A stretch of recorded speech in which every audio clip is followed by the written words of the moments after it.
अध्याय 50 सुहागरात में willow God मेरे साथ संसार सागर की यात्रा पर निकली। जिस व्यक्ति का तुमने जिक्र किया, क्या वह वही सोर्स हेवनली मास्टर हो सकता है जिसे अपने उत्तरकाल में किसी अशुभ विपत्ति का सामना करना पड़ा था? विलो गॉड सचमुच एक प्राचीन अमर राजा महावीर होने के योग्य थीं।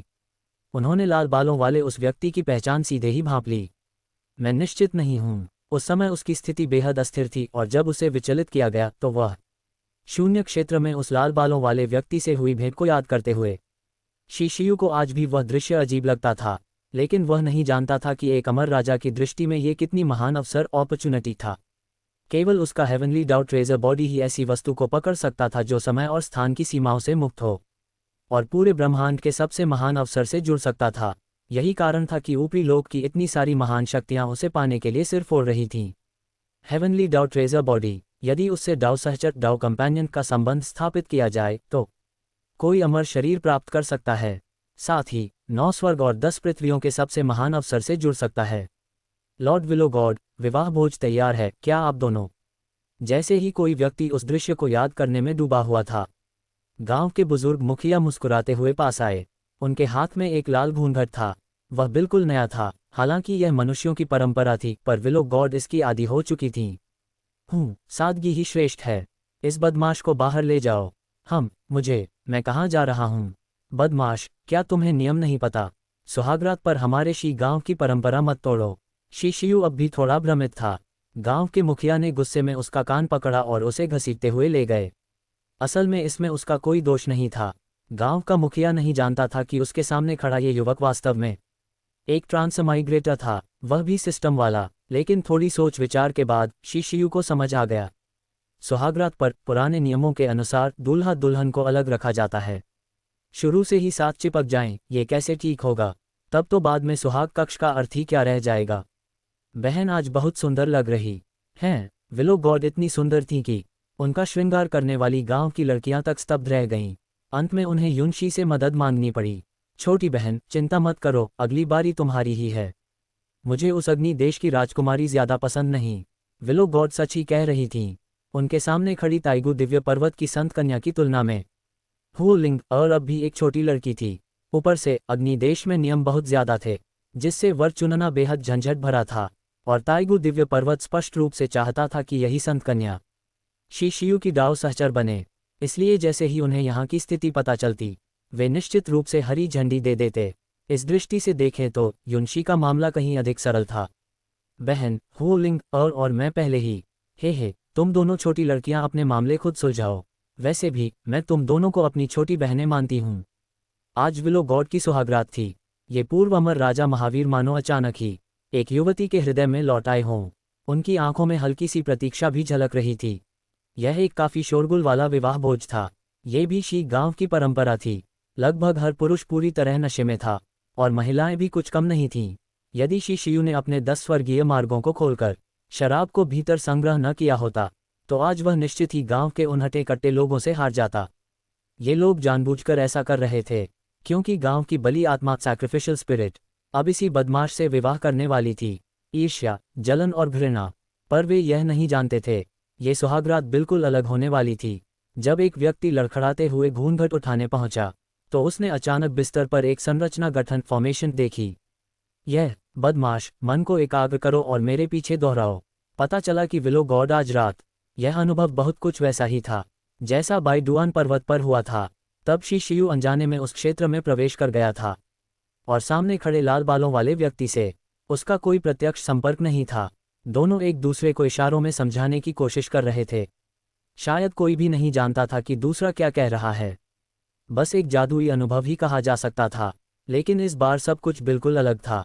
उसकी आंखों के सामने एक काला सागर प्रकट हुआ जो अत्यंत दमनकारी आभा फैला रहा था। यह सीमा सागर, बाउंड्री सी। उसने परफेक्ट वर्ल्ड उपन्यास पढ़ा था। मूल कथा के वर्णन उसे अब भी धुंधले रूप में याद थे। क्या यही वह दृश्य नहीं था? हालांकि उनके वास्तविक शरीर अब भी सुहाग कक्ष में थे, यहाँ प्रकट हुआ केवल उनका चेतन रूप था। निस्संदेह तुम्हारे हेवनली डाउट ट्रेजर बॉडी के माध्यम से इस अद्भुत सीमा सागर से जुड़ा जा सकता है। शिशियू नहीं जानता था ये स्थान विलो गॉड की शक्ति पुनर्प्राप्ति के लिए कितना महत्वपूर्ण था। सीमा सागर में लौटते ही विलो गॉड की स्मृति सुरक्षा तिजोरी मानो खुल गई। यहाँ का हर दृश्य इस प्राचीन अमर राजा महावीर को गहराई से झकझोर रहा था। वे स्मृतियां जो समय की नदी में लुप्त हो जानी चाहिए थीं, धीरे धीरे धुंधली होकर वापस उभरने लगीं। लेकिन यह मत सोचो कि यहाँ कोई निगरानी नहीं थी, मानो किसी अज्ञात शक्ति के प्रवेश को भांप लिया हो। धूसर आकाश में अचानक दो विशाल लाल लालटेन जैसी वस्तुएं प्रकट हुईं। उनके आकार से स्पष्ट था कि वे अत्यंत विशाल अस्तित्व थे। वे बादलों और अंधकार में छिपे रहे, सिर्फ उन दोनों को घूरते हुए। तुम कहाँ से आए हो और यहाँ क्या करने आए हो? ये साधारण सा स्वर असीम शक्ति से भरा हुआ था, चारों दिशाओं से उन दोनों की ओर उमड़ पड़ा। चलो, ये देखकर विलो गॉड समझ गईं कि सामने वाला साधारण नहीं है। उन्होंने तुरंत अपने शरीर से अनंत हरित प्रकाश प्रकट किया, जीवन का प्रतीक। उस प्रकाश ने उन दोनों को ढंक लिया और वे असीम निचले लोक की ओर लौट गए। हालांकि इस बार सीमा सागर में बिताया गया समय कम था, पर विलो गॉड को अपार लाभ मिला। कई खोई हुई स्मृतियां लौट आईं। उनमें साधना तकनीकें और अतीत की यादें शामिल थीं। बेशक उनकी इस आध्यात्मिक यात्रा ने कई निशान छोड़ दिए, स्वर्ग को छूने वाली शक्तियों वाले। वे महाबली शीघ्र ही जान गए, ये हेवनली डाउ ट्रेजर बॉडी ही था। इसमें निर्दय महान सम्राज्ञी रूथलेस ग्रेट एम्परर भी शामिल थीं।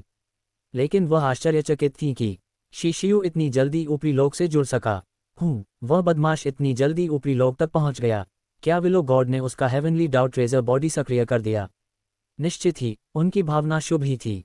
यदि शिशियू सच में इतनी तेजी से बढ़े तो वह केवल प्रसन्न ही होती। लेकिन कुछ महान हस्तियां इतनी सरल नहीं थीं। जैसे अभी अभी प्रकट हुई उन दो आंखों का स्वामी, उसका नाम था कॉप्स इमॉर्टल एम्परर। उन आंखों के बंद होते ही अंधकार के अराजक संगम स्थल में अनगिनत ज़ोंबी जैसे अस्तित्व खड़े हो गए। सभी ने अपनी दृष्टि सीमा सागर की ओर डाली। विश्वास नहीं होता कि कोई इस स्थान को टटोल सका।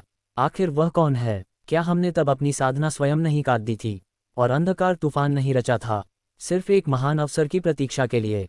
यह अवश्य ही वही पौराणिक हेवनली डाउ ट्रेजर बॉडी है। सचमुच अद्भुत। क्या तुम्हारा कोई विचार नहीं? हे, इस पीढ़ी में हेवनली डाउ ट्रेजर बॉडी पुरुष है और न तुम न मैं कोई महान सुंदरी हैं। तो अब क्या किया जाए? किसी अमर या दानवीय संप्रदाय के पास यदि विरासत हो तो तुरंत महिला शिष्यों को निचले लोक भेजो और पूरी जांच करवाओ। अद्भुत। ये सब वे बुजुर्ग थे जो न जाने कितने युगों से निष्क्रिय पड़े थे। पहले वे सब गहरी निद्रा में थे। केवल निर्जन क्षेत्र की महाविपत्ति के समय वे एक एक कर प्रकट होते, निचले लोक में औषधियों के लिए असीम नियम शक्ति से संघर्ष करते। लेकिन इस बार ये अनगिनत वर्षों से जीवित सभी बुजुर्ग हिल गए थे। उन्होंने कभी नहीं सोचा था कि हेवनली डाउ ट्रेजर बॉडी वास्तव में किंवदंतियों जितनी शक्तिशाली होगी। चाहे साधना कुछ भी हो, यदि कोई इस पुरुष से डाउ सहचर बन जाए तो स्वर्ग धरती के नीचे पूरे ब्रह्मांड के सभी महान अवसर उसकी पहुंच में आ सकते हैं। उन्होंने कभी कल्पना भी नहीं की थी कि संसार में ऐसा व्यक्ति वास्तव में मौजूद होगा। इसलिए अगले ही क्षण से अनगिनत रहस्यमय लोग न जाने कहां से प्रकट होकर हेवनली डाउ ट्रेजर बॉडी के लिए संघर्ष में कूद पड़े। उनमें अमर अस्तित्व तक शामिल थे। अध्याय 51 फिर से देव स्तरीय साइन इन दालुओ तलवार ब्रून। डिंग, बधाई हो होस्ट, आपने एक बार फिर दिव्य श्रेणी डिवाइन रैंक साइन इन सक्रिय किया है। इस बार इनाम थोड़ा खास है। उत्कृष्ट। जब उसकी चेतना बाउंड्री सी से वापस उसके शरीर में लौटी, शिशियू ने एक बार फिर दिव्य रैंक साइन इन का स्वागत किया। उसे शायद कभी सपने में भी यह अंदाजा नहीं था कि इस बार इसका कारण क्या होगा। उनकी गतिविधियों के कारण कॉप्स इमॉर्टल सम्राट समय से पहले जाग गया और इसी ने सबसे बड़ा अवसर पैदा किया जिससे ये साइन इन संभव हुआ। क्या हो रहा है? इस बार कहीं फिर से कोई ऐसी साधना तकनीक तो नहीं दे रहे जिसे मैं इस्तेमाल ही न कर सकूं? जैसे पहले ग्रास कैरेक्टर स्वॉर्ड सीक्रेट था। शिशियू गहरे विचार में पड़ गया। सिस्टम ने खास तौर पर यह बात कही थी। इसका मतलब था कि आने वाली वस्तु सचमुच असाधारण है। शायद फिर से किसी अमर स्तरीय कलाकृति के बराबर। कम से कम एक अर्ध अमर कलाकृति तो होगी, है ना? डिंग, बधाई हो होस्ट, आपको दिव्य हथियार ग्रेट लुओ स्वॉर्ड एम्ब्रियो प्राप्त हुआ है। ये वस्तु अपशकुन और अनजानी कर्म ग्रंथियों से दूषित है, सावधानी से प्रयोग करें। ओह माय, क्या ये कॉप्स इमॉर्टल सम्राट का ही हथियार नहीं है? क्योंकि इस पर अज्ञात कर्म बंधन चिपके हुए हैं। इतिहास में जिसने भी इसे इस्तेमाल किया उसका अंत बुरा ही हुआ। लेकिन इस वस्तु की शक्ति सच में अत्यंत भयावह है। अगर इसे पूरी तरह से इस्तेमाल किया जाए और इसके साथ कोई अत्यंत शक्तिशाली साधना तकनीक हो तो एक अर्ध अमर सम्राट को भी खेल खेल में काटा जा सकता है। लेकिन इस समय शिशियू इसे छूने की भी हिम्मत नहीं कर पा रहा था। उसे डर था कि कहीं वह उन अज्ञात कर्मों और अपशकुन से दूषित न हो जाए। फिर भी उसे सिस्टम से कुछ बातें छुपानी पड़ीं। इसे इस्तेमाल कैसे किया जाए? जब आपको इसका उपयोग करना होगा, सिस्टम आपके लिए ये करेगा, और मैं आपको इसकी कीमत भी बता दूंगा। उत्कृष्ट। इस दिव्य हथियार को इस्तेमाल करने से मेरी आयु तो कम नहीं होगी, है ना? लेकिन लगता है यही एकमात्र तरीका है। जब तक बिल्कुल ज़रूरी न हो, इसका उपयोग न करना ही बेहतर है। यह अब तक का इकलौता साइन इन है जिस पर सिस्टम ने भी विशेष ध्यान दिया है। वाकई अद्भुत। पति, क्या आप ठीक हैं? जैसे ही शिशु सिस्टम से बात जारी रखने वाला था, उसे अचानक अपने कंधे पर एक कोमल हाथ महसूस हुआ। यह विलो गॉड थी। यह नववधू ध्यान से जाग चुकी थी, और उसने अपनी यादों और विरासत का एक बड़ा हिस्सा पुनः प्राप्त कर लिया था। जब विलो गॉड ने अपनी आंखें खोलीं, उस समय कोई ग्रेट लुओसवर्ड एम्ब्रियो का विवरण पढ़ रहा था। नहीं, मैं ठीक हूँ। बस सोच रहा था कि अभी अभी जो 2 बड़ी आंखें दिखीं, उनका मालिक कौन था। विलो गॉड शायद नहीं जानती थी कि अभी धुंध में छिपकर उन्हें देखने वाला कोई और नहीं बल्कि वही प्रसिद्ध कॉर्प्स इमॉर्टल सम्राट था। हालांकि वह समय से पहले जाग गया था, उसकी स्थिति हर दृष्टि से असामान्य थी, इसलिए वह ज्यादा कुछ नहीं कर पाया, बस डराकर चला गया। और इसी समय अज्ञात शून्य क्षेत्र के ऊपर समय से पहले जागे कॉर्प्स इमॉर्टल सम्राट ने कुछ महसूस किया। उसका जीवन बंधित खजाना गायब था, वह ग्रेट लुओसवर्ड एम्ब्रियो। उसने सिर खपाकर भी समझ नहीं पाया कि आखिर हुआ क्या। उसके गहन निद्रा के वर्षों के दौरान इस संसार में एक जादुई अस्तित्व प्रकट हो चुका था, एक सुपर सिस्टम, एक गोल्डन फिंगर। उसका नाम था स्वर्ग और पृथ्वी सृजन लूट प्रणाली। अगर ये लूट सफल होती है तो किसी को अवश्य ही नुकसान उठाना पड़ता है। कहा जाता है कि बेचारा कॉर्प्स इमॉर्टल सम्राट लंबे समय तक उदास रहा। वह ये समझ ही नहीं पाया कि गलती कहाँ हुई। पति, अभी आपने जो किया उसके लिए बहुत बहुत धन्यवाद। अब से इस शी गांव में मैं अपनी वर्तमान अवस्था बनाए रख सकती हूँ। विलो गॉड के लिए इस व्यक्ति की पत्नी बनना भी उसके पुनर्जन्म के बाद एक बड़ा अवसर प्रतीत हो रहा था। इस क्षण विलो गॉड अब कोई गॉड किंग नहीं थी। आज रात वह केवल एक अच्छी पत्नी बनना चाहती थी। विलो गॉड, हमारे बीच ऐसी बातें करने की जरूरत नहीं। पति, आप अब भी मुझे विलो गॉड क्यों कह रहे हैं? ओह ओह, पत्नी, आदत पड़ गई थी। तो पति, आगे हम क्या करें? पत्नी, समय एक अजीब चीज है। जब कोई अकेला होता है तो उसे लगता है कि रात कभी खत्म नहीं होगी, लेकिन शादी के बाद किसी ने जाना कि सुबह इतनी जल्दी कैसे हो जाती है। जब वह जागा, विलो गॉड उसके पास नहीं थी। दरवाजे के बाहर से उसने विलो गॉड और युनशी की हंसी सुनी। जाग गए? आओ युनशी, और मैंने तुम्हारे लिए जो नाश्ता बनाया है उसे चखो। यह विलो गॉड सचमुच एक आदर्श पत्नी और स्नेही माँ है। इतनी जल्दी उठ गई तो वह, काश समय यहीं ठहर जाता। कितना गर्मजोशी भरा दृश्य। लेकिन जैसे ही किसी ने बन खाया, विलो गॉड ने अचानक उसे एक विलो की टहनी थमा दी। पत्नी, यह क्या है? युनशी ने मुझे तुम्हारी चिंताओं के बारे में बता दिया है। नाश्ते के बाद तुम दोनों को तुरंत बुतियान पवेलियन लौट जाना चाहिए। हालांकि वह अभी अस्थायी रूप से शी गांव नहीं छोड़ सकता था, लेकिन उसने अपनी कुछ शक्ति वापस पा ली थी। अगर बुतियान पवेलियन में कुछ बड़ा हुआ तो क्लोन या अवतार के जरिए लड़ना कोई समस्या नहीं थी। जो लोग शी गांव को नहीं जानते थे उन्हें लगता होगा कि यहाँ 2 सम्राट ही सर्वोच्च हैं, लेकिन विलो गॉड के सामने, चाहे वह स्टोन सम्राट हो या फायर सम्राट, सब चींटियों जैसे थे। बुतियान पवेलियन पर हमला करने वाले तो और भी कमतर थे। विलो गॉड की एक ही शाखा उन्हें मिटाने के लिए काफ़ी थी। लेकिन दुनिया ऐसी ही है, जिस चीज़ से डरते हो वही सच हो जाती है। हालांकि बुतियान पवेलियन की बली आत्मा ने थोड़ी देर के लिए पुनरुत्थान किया था, फिर भी लालची लोगों को कहीं से खबर मिल गई। उन्हें पता चल गया कि ये दिव्य बेल अब अंत के करीब है, इसलिए उन्होंने समय से पहले ही हमला कर दिया। हे भगवान, बुतियान पवेलियन के भीतर जरूर कोई गद्दार है। सभी तुरंत भीषण संघर्ष में फंस गए। लेकिन मूल कहानी की तुलना में अब बुतियान पवेलियन तोड़ पाना आसान नहीं था। बाइडुआन पर्वत का दिव्य मन की किंग और पुमो वृक्ष एक साथ थे। स्वर्गीय देव पर्वत का स्वर्ण पशु भी था, जो एक थप्पड़ में ही किसी क्रूर पशु को मार सकता था। सिर्फ गुई ये, जो टूटी हुई तलवार पकड़े था, एक बार में लोगों के झुंड को साफ कर देता था। हा, तुम नाक के नीचे दूध वाले बच्चे, मेरी बुतियान पवेलियन पर नजर डालने की हिम्मत कैसे की? गुई ये ने कई वर्षों से वार नहीं किया था। अब वह टूटी हुई तलवार की तलवार आत्मा था। उसे डबल पुपिल्स की शक्ति इस्तेमाल करने की अनुमति भी मिली थी। उसने तुरंत इस बल से बुतियान पवेलियन के चारों ओर एक ऊर्जा कवच बना दिया। 2 बड़ी शक्तियों की टक्कर में पहले खुद को अजेय स्थिति में रखना जरूरी होता है, लेकिन इस बार बुतियान पवेलियन पर नजर रखने वाली केवल एक शक्ति नहीं थी। कई विनरेबल जो छाया में छिपे थे बेशर्मी से सामने आ गए। उनमें अमर पर्वत के सहयोगी भी थे। उधर वह स्वर्ण पशु, मेरे पास तुम्हारे स्वर्गीय देव पर्वत का फरमान है, तुरंत पीछे हटो। हे भगवान, आखिर यह स्वर्गीय देव पर्वत किसके पक्ष में है? या क्या ये लोग भी दूसरों की मुसीबत में फ़ायदा उठाना चाहते हैं? आखिरकार कुछ बुजुर्गों के अनुसार जब ये दिव्य बेल गिरेगी तो एक महान अवसर प्रकट होगा। चाहे किसी का स्तर कुछ भी हो, अगर उसे इस दिव्य बेल की विरासत मिल गई तो वह एक क्षेत्र का अधिपति बन सकता है, यहाँ तक कि उजाड़ क्षेत्र की आपदा का सामना करने की क्षमता भी पा सकता है। यह अपने आसपास खड़े सहयोगियों को देखकर और फिर आकाश में चमकते स्वर्ण फरमान को देखकर स्वर्गीय देव पर्वत के उस स्वर्ण पशु ने अंततः सिर झुका लिया और पीछे हट गया। आखिरकार युनशी सिर्फ एक संत कन्या थी और अभी निर्णय लेने की स्थिति में नहीं थी। ऊपर से सामने वाले के हाथ में प्राचीन दिव्य पर्वत का असली फरमान था। ठीक है, सबने देख लिया, स्वर्गीय देव पर्वत के लोग पीछे हट गए हैं, अब हमला करो। हाँ, मुफ्त के जादुई खजाने, अनगिनत खजाने उस बूढ़ी बेल को उखाड़ डालेंगे।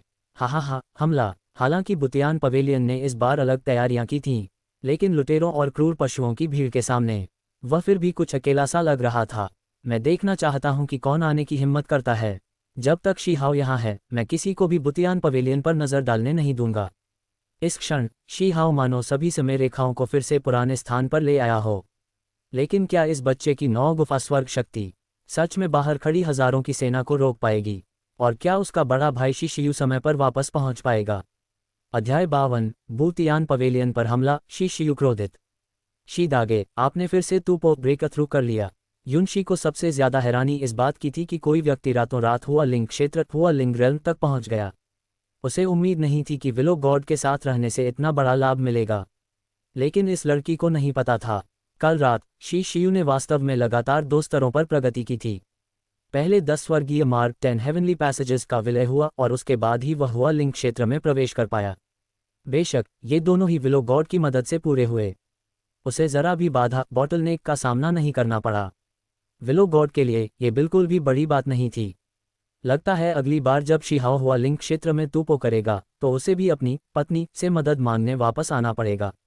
लेकिन अगर शी हाओ को पता चल जाए कि उसके गांव की बली आत्मा सैक्रिफिशियल स्पिरिट की शादी उसके सीनियर ब्रदर ने कर ली है, तो पता नहीं वह कितना चौंक जाएगा। सिर्फ सोचकर ही हंसी आ जाती है। दिन ड्रीमिंग बंद करो, बुतियान पवेलियन मुसीबत में है। विलो गॉड की टहनी एक पोर्टेबल फोन जैसी थी, और वो भी ऐसा जो हमेशा चालू रहता हो, जैसे ही कोई खुशी खुशी भविष्य की बातें सोच रहा था। विलो गॉड की चिंतित आवाज अचानक सुनाई दी। शी शियू तुरंत चौंक गया। मालकिन, क्या हुआ? मुझे डराए मत। मुझे महसूस हो रहा है कि तुम्हारे बुतियान पवेलियन के हालिया टेलीपोर्टेशन पॉइंट्स में से एक को नष्ट किया जा रहा है। तुम्हें जल्दी करनी चाहिए। विलो गॉड सच में विलो गॉड थी। हालांकि उसका मुख्य शरीर अभी भी शी गांव में था, फिर भी सिर्फ एक विलो शाखा से वह बाहर की हर चीज महसूस कर सकती थी। शी शियू और युनशी के सबसे नज़दीकी टेलीपोर्टेशन पॉइंट तक पहुंचने में लगभग आधा दिन लगता। विलो गॉड के अनुसार वह जगह पहले ही हमले में थी, और यह हमला 1-2 छोटे चोरों का नहीं बल्कि दुश्मनों के बड़े समूह का था। लिए तियान मैजिक बटरफ्लाई, रफ्तार बढ़ाओ। विलो गॉड की चेतावनी मिलते ही युनशी सब समझ गई। उसने लिए तियान मैजिक बटरफ्लाई को पूरी गति से आगे बढ़ने का आदेश दिया। फिर भी वहां पहुंचने में कम से कम 1 घंटा लगने वाला था। उसे नहीं पता था कि वहां के रक्षक इतने समय तक टिक पाएंगे या नहीं। आखिर कौन इतना दुस्साहसी था? बुतियान पवेलियन के टेलीपोर्टेशन एरे पर हमला करने की हिम्मत किसने की? रुको, क्या महाविपत्ति समय से पहले आ गई? शी शियू के दिल में एक बेहद अशुभ भावनाओं थी। मूल कहानी में बुतियान पवेलियन को विनाशकारी झटका लगा था। डोमेन के बाहर से आए अनगिनत विशेषज्ञ और वे पौराणिक क्रूर पशु ही इसके जिम्मेदार थे। उसने सोचा था कि ये लोग मूल समयक्रम के अनुसार ही हमला करेंगे। उसे उम्मीद नहीं थी कि वे इतनी जल्दी हरकत में आ जाएंगे। आखिर इन्हीं दिनों जब मैं बाहर था तब ही क्यों? ये सोचकर कि बुतियान पवेलियन शायद पहले ही आग के समुद्र में बदल चुका हो। शी शियू क्रोध से कांप उठा। अच्छा हुआ कि विलो गॉड ने चेतावनी दे दी, वरना स्थिति मेरी कल्पना से भी बदतर है। पति, जल्दी करो, मैं तुम्हें वहां भेजती हूँ। शायद किसी की भावनाओं में आए बदलाव को महसूस करते हुए और यह जानकर कि अब और इंतजार नहीं किया जा सकता, दूर से ही विलो गॉड ने एक दिव्य शक्ति का प्रयोग किया। उसने पल भर में तीनों को वहां टेलीपोर्ट कर दिया। उनकी आंखों के सामने दृश्य एक झटके में बदल गया, जैसे वे किसी अजीब रंगीन समय स्थान में प्रवेश कर गए हों। लेकिन यह एहसास क्षणिक था। जब दृष्टि साफ हुई तो सामने तबाही का दृश्य था। बुतियान पवेलियन का टेलीपोर्टेशन एरे पूरी तरह नष्ट हो चुका था। कई क्रूर पशु और बुतियान पवेलियन के शिष्य जमीन पर पड़े थे, जिंदा या मरे कहना मुश्किल था। थोड़ी दूरी पर 2 पक्ष आमने सामने खड़े थे। एक और दर्जन भर घायल बुतियान पवेलियन के शिष्य थे। उनके सामने एक सुनहरा पशु उनकी रक्षा कर रहा था, और दूसरी ओर मानव रूप धारण किए क्रूर पशुओं का समूह। वे शीलिंग बीस्ट माउंटेन जिलिंग बीस्ट माउंटेन से थे। हर एक की खेती हुआ लिंक क्षेत्र में थी, और नेता तो पहले ही शिलालेख क्षेत्र इंस्क्रिप्शन रेल में पहुंच चुका था। उनकी संख्या 50 से भी ज्यादा थी। अगर सामने वह सुनहरा पशु न होता तो बूतियान पवेलियन के लोग कब के खत्म हो चुके होते। तुम लोग कौन हो? हमारे बूतियान पवेलियन पर हमला क्यों कर रहे हो? यह एक बेहद नाजुक दिखने वाली महिला थी। वह शिशियू की सीनियर सिस्टर थी, लेकिन उसके कपड़े फटे हुए थे। उसकी कीमती तलवार भी 3 टुकड़ों में टूट चुकी थी। अगर पास की एक जूनियर सिस्टर उसे सहारा न दे रही होती तो वह शायद गिर ही जाती। लेकिन सामने वाले क्रूर पशु जवाब देने के मूड में नहीं थे। सैकड़ों निगाहें सामने खड़े सुनहरे पशु पर टिकी थीं। ये सच में प्राचीन दिव्य पर्वत टेगु डिवाइन माउंटेन का उत्पाद होने के योग्य था, अत्यंत भयानक और चौंकाने वाली रक्षा शक्ति वाला। इसने अभी थोड़ी देर पहले ही हुआ लिंक क्षेत्र शिखर के एक क्रूर पशु को 2 टुकड़ों में फाड़ दिया था। वे मेरे स्वामी के मित्र हैं। अगर मरना नहीं चाहते तो पीछे हट जाओ। तुम सुनहरे पशु, जिद मत करो। तुम्हारे हेवनली गॉड माउंटेन ने पहले ही आदेश जारी कर दिया है कि वह हमारा दुश्मन नहीं बनेगा। यह असल में इस सुनहरे पशु को बूतियान पवेलियन की रक्षा करनी थी, लेकिन प्राचीन दिव्य पर्वत का आदेश सामने आ जाने के बाद उसके पास बस इतना ही विकल्प बचा कि वह कुछ शिष्यों के भागने को कवर करे। उसे उम्मीद नहीं थी कि वह सीधे ऐसी स्थिति में फंस जाएगा। ये दृश्य देखकर शिशियू गुस्से से कांप उठा। वह लिएतियान मैजिक बटरफ्लाई की पीठ से उल्का की तरह कूद पड़ा और क्रूर पशुओं के झुंड में जा गिरा। जमीन पर उतरते ही उसका एक पैर एक भयानक भेड़िए की खोपड़ी पर पड़ा, और साथ ही आग की बारिश आसमान से बरस पड़ी। वर्मिलियन बर्ड के 4 प्रहार, अग्नि वर्षा। ये दुश्मन के सबसे सघन क्षेत्र पर किया गया हमला था, और वह भी बिना किसी चेतावनी के। आओ! जिस भेड़िए की खोपड़ी शिशियू ने अरौंदी थी वह कम से कम हुआ लिंक क्षेत्र शिखर का विशेषज्ञ था, लेकिन उसका सिर सीधे कीचड़ में धंस गया और गर्दन तुरंत टूट गई। मरने से पहले वह बस एक दर्दनाक चीख ही निकाल सका। धम धम धम। आसपास के क्रूर पशुओं को समझ ही नहीं आया कि क्या हुआ। आसमान से बरसती आग की बारिश ने उन्हें बेतरतीब ढंग से जला डाला। लगभग 1500 वर्ग मीटर का क्षेत्र पूरी तरह विनाशकारी हमले में डूब गया। वह इलाका पूरी तरह आग और भयंकर तापमान से भर गया, और दूसरी ओर खड़े बूतियान पवेलियन के शिष्य जो पहले निराश थे अब खुशी से झूम उठे। ये शिशियू है। शिशियू हमें बचाने आ गया। इस बार बाइडुआन पर्वत से लौटे उत्कृष्ट लोगों में से एक होने के कारण शायद ही कोई ऐसा था जो शिशियू को न जानता हो। इस निर्णायक क्षण में वही लड़का उन्हें बचाने आया था। कमीने बच्चे, बस इंतजार करो। अचानक हुए हमले के कारण केवल कुछ ही शक्तिशाली क्रूर पशु आग को सहन कर पाए, लेकिन उनमें लड़ने की इच्छा नहीं बची थी। वे सिर्फ भागना चाहते थे। वे सोच रहे थे कि वापस जाकर मदद बुलाएंगे और फिर लौटेंगे। हा, भागना चाहते हो? किसने तुम्हें हिम्मत दी कि मेरे बूतियान पवेलियन के सीनियर भाइयों और बहनों को नुकसान पहुंचाओ? आदेश की काली जंजीर। आग की लपटों के बीच से दर्जन भर विशाल काली जंजीरें अचानक निकल आईं। उन्होंने भागते हुए उन सभी को जकड़ लिया। नेतृत्व करने वाला क्रूर तेंदुआ खुद को बेहद तेज समझता था, और वह भी एक शिलालेख क्षेत्र का विशेषज्ञ था।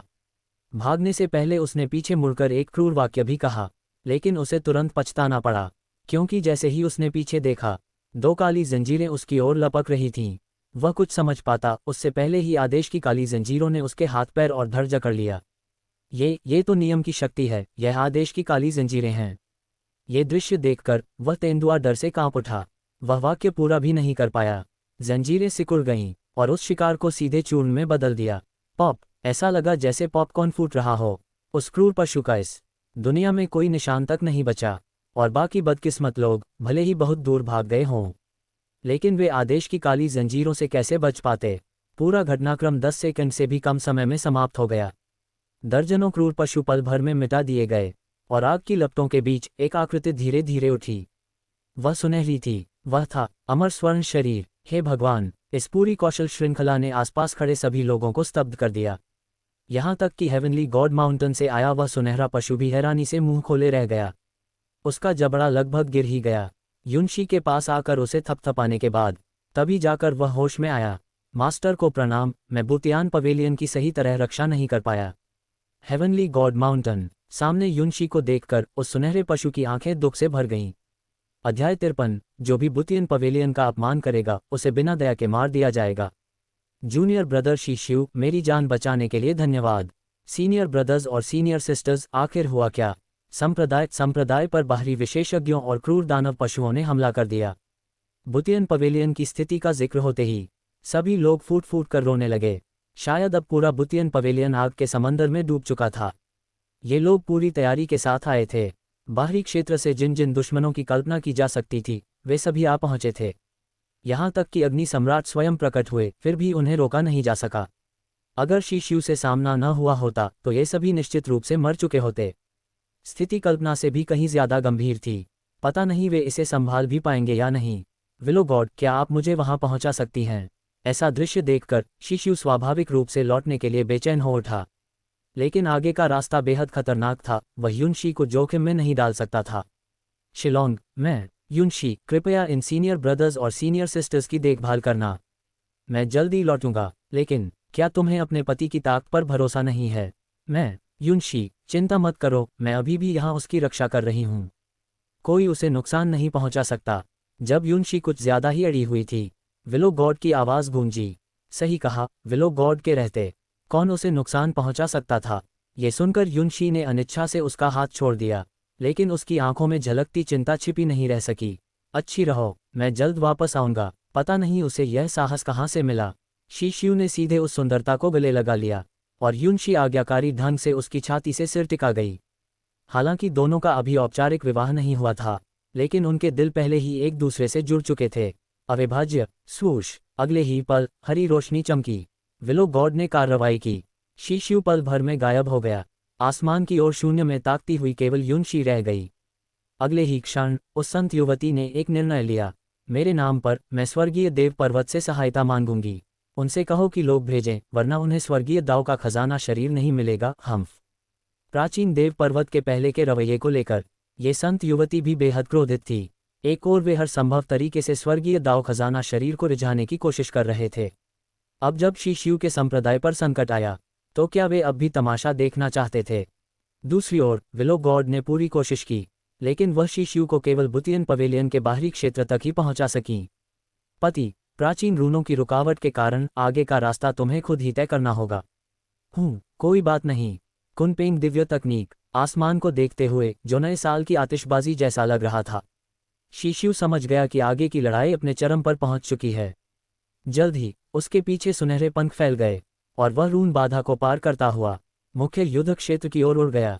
दुश्मन के जल्दी हमला करने के कारण दिव्य लता में अभी भी लड़ने की शक्ति बची हुई थी, लेकिन संप्रदाय को भारी नुकसान हो चुका था। बुतियन पवेलियन के साथ महान दिव्य पर्वतों में से 6 पहले ही ढह चुके थे और अनगिनत इमारतें जल रही थीं। धरती कटे हुए हाथ पैरों से पटी हुई थी। ये पहचानना असंभव था कि कौन मानव का है और कौन क्रूर दानव पशु का। इस बार बाहरी क्षेत्र के कई बड़े कुलों ने अपनी पूरी एलीट शक्ति भेज दी थी और शीलिंग बीस्ट माउंटेन तो पूरी ताकत से उतर आया था। सबसे दयनीय बात यह थी कि कुछ विदेशी राजा, जिन्होंने पहले अपने शिष्यों को बुतियन पवेलियन भेजा था, वे प्रतिरोध में जरा भी मदद नहीं कर रहे थे। उनका मकसद केवल अंतिम क्षण में अराजकता का लाभ उठाना था। बेशक बुतियन पवेलियन मूर्ख नहीं था। टेलीपोर्टेशन एरे से पहले ही भेजे गए सभी अपने संप्रदाय के एलीट शिष्य थे और जिनके इरादे गलत थे उन्हें पीछे छोड़ दिया गया। कभी कभी उन्हें बंधक या मानव ढाल के रूप में इस्तेमाल किया जा सकता था। मत सोचो कि बुतियन पवेलियन में सभी संत हैं। अगर तुम अन्यायी हो तो मैं भी न्यायप्रिय नहीं रहूंगा। दृश्य भले ही बेहद त्रासद लग रहा था, लेकिन बुतियन पवेलियन का असली मुख्य युद्ध क्षेत्र अब भी टिका हुआ था। जब शीशु पहुंचा, उसने एक चकाचौंध करने वाला दृश्य देखा। एक विशाल मानवरूपी प्राणी जिसकी पीठ पर शुद्ध सफेद पंख थे।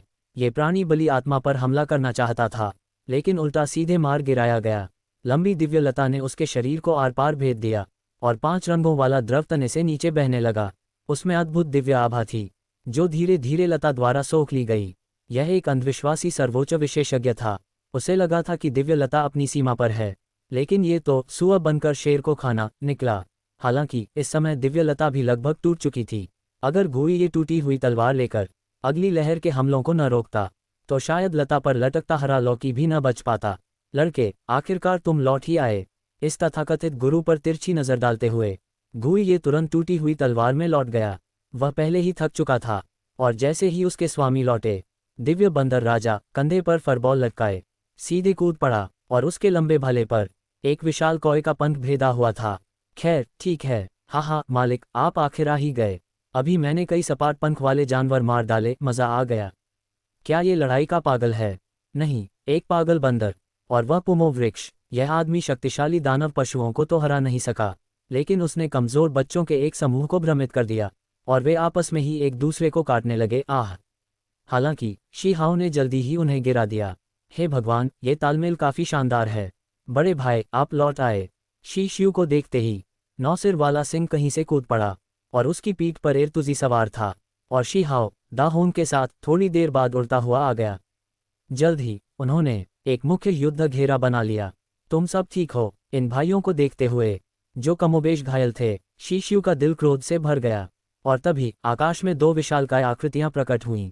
एक था कियोंगछी। ये कभी एक प्राचीन राज्य का बली आत्मा था, लेकिन इसने उस राज्य की रक्षा नहीं की, बल्कि उसे पूरा निगल लिया। इसी तरह यह अपनी मौजूदा साधना तक पहुंचा। और दूसरा था भक्षक गौरैय, जिसके पंख फैलने पर 10,000 मीटर से भी ज्यादा लंबे थे। खैर, ग्रेट डेजोलेट क्षेत्र में जहां भी त्रासदी हुई, इस विशाल पक्षी की छाया लगभग हर जगह दिखी, और वह मानवरूपी प्राणी जिसे पहले दिव्यलता ने पकड़ा था, इन्हीं दो चालकों द्वारा बहला फुसला कर लाया गया था। लेकिन इसी प्राणी के आखिरी हताश हमले के कारण दिव्यलता ने अपनी आखिरी लड़ाकू शक्ति भी खो दी। वह गिरने ही वाली थी। बड़े भाई, हम इन्हें संप्रदाय नष्ट करने नहीं दे सकते। मैं, शी हाओ, कभी सहमत नहीं होऊंगा। घावों से ढका होने के बावजूद छोटे लड़के की आंखों में दृढ़ निश्चय चमक रहा था। सभी के उत्साह से प्रेरित होकर शी शियू के दिल में वीरता की लहर उमड़ पड़ी। बहुत सही कहा, जो भी मेरे बुतियन पवेलियन का अपमान करेगा, उसे बिना दया के मार दिया जाएगा। ये कहते हुए टूटी हुई तलवार थामे हुए, पीछे सुनहरे पंख फैलाकर शी शियू सीधे आकाश में उड़ गया, सामने आ रही भक्षक गौरैया की ओर। और यह घमंडी क्रूर पक्षी अब भी अपने अधीनस्थों को आगे बढ़ने का आदेश दे रहा था। उसने सामने की रुकावट को ज्यादा महत्व नहीं दिया, लेकिन जब उसने ध्यान से देखा और पहचाना कि यह वही लड़का है जिसने पिछली बार उसके दोनों पैर काट दिए थे, तो वह हवा में ही जोर से रुक गया। उसकी आंखें अविश्वास से फैल गईं। तुम ही क्यों? हा हा हा, तुम पंखों वाले कुत्ते, मुझे नहीं लगा था कि तुम्हारे दोनों पैर इतनी जल्दी उगाएंगे। हाथ में टूटी हुई तलवार को यूं ही घुमाते हुए उससे चमकती रोशनियां निकल रही थीं। सामने खड़ी भक्षक गौरैया को देखकर वह चाहता था कि तुरंत पलटकर भाग जाए। दिल ही दिल में वह कोसने लगा, ये लड़का बुतियन पवेलियन में क्यों है? 2 दिन पहले उसने जांच के लिए अधीनस्थ भेजे थे, और यहाँ ऐसा कोई नहीं था। तुम क्या चाहते हो? पिछली बार मेरी कारीगरी ठीक नहीं थी, चिकन लेग्स स्वादिष्ट नहीं थे। आज मेरा भाई शी हाओ यहाँ है। इस पल वह भक्षक गौरैया, ग्रेट डेजोलेट क्षेत्र को कांपाने वाला सर्वोच्च क्रूर पक्षी, इस युवक की नज़र में सिर्फ एक बड़ी भुनी हुई मुर्गी भर था, और इस बार उसने खास तौर पर शी हाओ को मुख्य रसोइया नामित किया। इसका क्या मतलब था? ये प्राचीन क्रूर पक्षी का घोर अपमान था, या फिर क्या सच में इसे हांडी में चढ़ाया जाएगा? अध्याय 54, शी हाओ, चलो आकाश निगलने वाले पक्षी को पकाकर खाएं। निगलने वाला गौरैया डिवॉरिंग स्पैरो बुतियन पवेलियन पर हमले का एक मुख्य साजिशकर्ता तुम भी थे। शी शियू को इस क्रूर दैत्य पर जरा भी दया नहीं थी। एक शिकारी के रूप में तुम्हें हमेशा इस बात के लिए तैयार रहना चाहिए कि कभी तुम ही शिकार बन जाओ। लेकिन जमीन पर मौजूद लोगों ने आसमान में कुछ भी असामान्य नहीं देखा, या यूं कहें कि उन्होंने देखा ही नहीं, क्योंकि शी शियू उनके लिए बस एक मामूली सा बदमाश था। जैसे ये पर्वत का वह शक्तिशाली व्यक्ति जिसने कभी लिटिल जितियन के कड़वे संत को निगल लिया था, लेकिन वह उसके शरीर को चीरकर बाहर निकला और उसी को वश में कर लिया। वह लिटिल जितियन का बली आत्मा था, और ताइगू दिव्य पर्वत का एक अमर अस्तित्व भी। इसके अलावा नानयुन दिव्य पर्वत से एक मानवरूपी जीव भी आया था, जो एक सर्वोच्च सुप्रीम विशेषज्ञ था। और जिलिंग पशु पर्वत से भी बड़ी संख्या में शक्तिशाली प्राणी पहुंचे थे। उदाहरण के लिए एक वयस्क सफ़ेद बाघ और दर्जनों मीटर लंबा एक रजत विशाल मगरमच्छ। उस बड़े बाघ को देखकर जमीन पर खड़ा शी हाओ अनायास ही एक बार और देखने से खुद को रोक नहीं पाया। क्या ये वही नस्ल है जिससे पिछली बार हमने बाइडुआन पर्वत में छोटा सफ़ेद बाघ खाया था? और ठीक उसी समय आसमान से शी शियू की आवाज़ गूंजी। शी हाओ, क्या तुम एक बड़ा सा बर्तन लाए हो? हाँ बड़े भाई, कितना बड़ा चाहिए? इतना बड़ा कि इसमें इस निगलने वाले गौरैया को समाया जा सके। क्या? ये सुनते ही जमीन पर लड़ रहे लोग पल भर के लिए स्तब्ध रह गए। फिर सभी ने पागलपन भरी नजरों से आसमान की ओर देखा। बुतियन पवेलियन का वह छोटा बदमाश अभी क्या कह गया? वह निगलने वाले गौरैया को बर्तन में डालकर पकाने की बात कर रहा है। हा हा हा, कितना घमंडी बदमाश है। सबसे पहले जोर से हंसा वह रजत विशाल मगरमच्छ, जो एक छोटे पहाड़ जितना ऊंचा था। उसने देखा कि आसमान में वह बदमाश सिर्फ हुआ लिंग क्षेत्र हुआ लिंग रेल्म में है। हंसते हंसते उसका पेट दर्द करने लगा, लेकिन इससे पहले कि वह मगरमच्छ अपनी हंसी पूरी कर पाता, उसी के बराबर आकार का एक बंदर राजा प्रकट हो गया। ये दिव्य बंदर राजा था जिसने अपनी धर्म आकृतित स्वर्ग और पृथ्वी को पूर्ण रूप से प्रकट कर लिया था। उसके हाथ में एक तेज लंबा भाला था और वह सीधे मध्य आकाश से उस क्रूर मगरमच्छ पर नीचे की ओर वार कर बैठा। चुप रहो, 4 टांगों वाले सांप, अपने दादा सन की लाठी चखो। बंदर। हालांकि ये दिव्य बंदर राजा सर्वोच्च नहीं था, लेकिन उसके हमले का समय एकदम सटीक था। उसने सीधे उस विशाल मगरमच्छ के सिर और गर्दन के जोड़ पर वार किया। यही इस तरह के सरीसृपों की सबसे कमजोर जगह होती है। कड़क, हड्डियां खिसकने की आवाज गूंजी। जो मगरमच्छ अभी अभी इतना घमंडी था, वह जमीन पर ढेर हो गया, सीधे मारा गया। ये बंदर इतना शक्तिशाली है। सच में इस बूढ़े की शिक्षा व्यर्थ नहीं गई। ये दृश्य देखकर एर्तुजी उछल पड़ा और शेखी बघारने लगा। हालांकि वह कमजोरी सच में इसी नंगे मुर्गे ने बताई थी। पास खड़े भाई उस पर विश्वास नहीं कर रहे थे, लेकिन दिव्य बंदर राजा ने वही जगह चुनी और वह सफल रहा। क्या शानदार शिकार था, लेकिन जमीन पर हुए इस दृश्य की तुलना में आसमान में जो हो रहा था वह कहीं ज्यादा चौंकाने वाला था। सबको सबसे ज्यादा हैरानी इस बात की हुई कि अजय निगलने वाला गौरैया भाग रहा था। हाँ, सही पढ़ा आपने। जिसके दोनों पंख 10,000 मीटर तक फैले हुए थे, वही निगलने वाला गौरैया मुड़कर भाग गया, और वह भी शिशु नाम के एक बदमाश से डरकर। यह क्या हो रहा है? क्या मैं सपना देख रहा हूँ? लेकिन अगला दृश्य तो और भी ज्यादा अविश्वसनीय था। शिशु ने पीछा नहीं किया, इसके बजाय उसने अपने हाथ में पकड़ी टूटी हुई तलवार को धीरे धीरे उठाया। दोहरी पुतलियां, खुलो। स्वर्ग और पृथ्वी का पिंजरा। ये दोहरी पुतलियों की एक क्षमता थी जिसे शिशु ने विलो देवता के मार्गदर्शन से अभी अभी समझा था। निगलने वाले गौरैया के भागने के रास्ते पर अचानक अनगिनत आंखें प्रकट हो गईं। वे भूत जैसी भी लगती थीं और वास्तविक ऊर्जा जैसी भी। हर आंख से एक निश्चित दिशा में सुनहरी किरण निकल रही थी।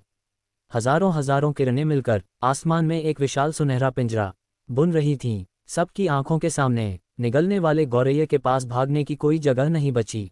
वह सीधे उस सुनहरे पिंजरे में कैद हो गया।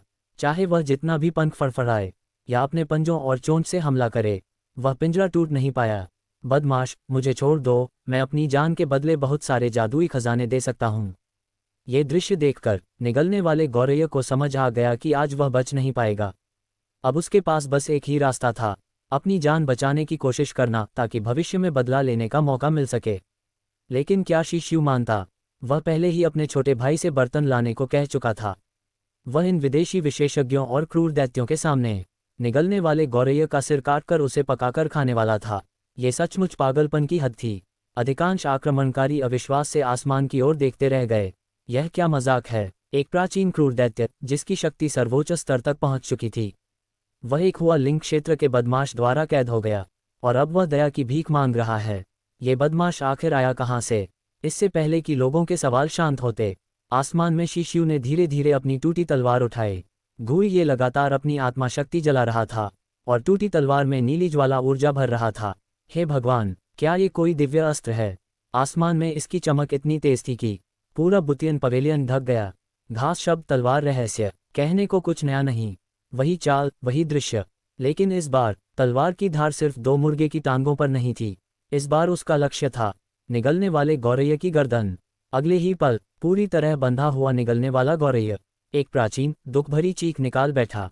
नहीं, मैं इसे स्वीकार नहीं करता। मैं तो इस महान जंगल का शासक था, मैं तो। लेकिन अगले ही क्षण उसने देखा कि उसकी अपनी आंखें उसके शरीर को गिरते हुए देख रही हैं। कितना भयानक अनुभव था, फिर भी वह कुछ नहीं कर सका।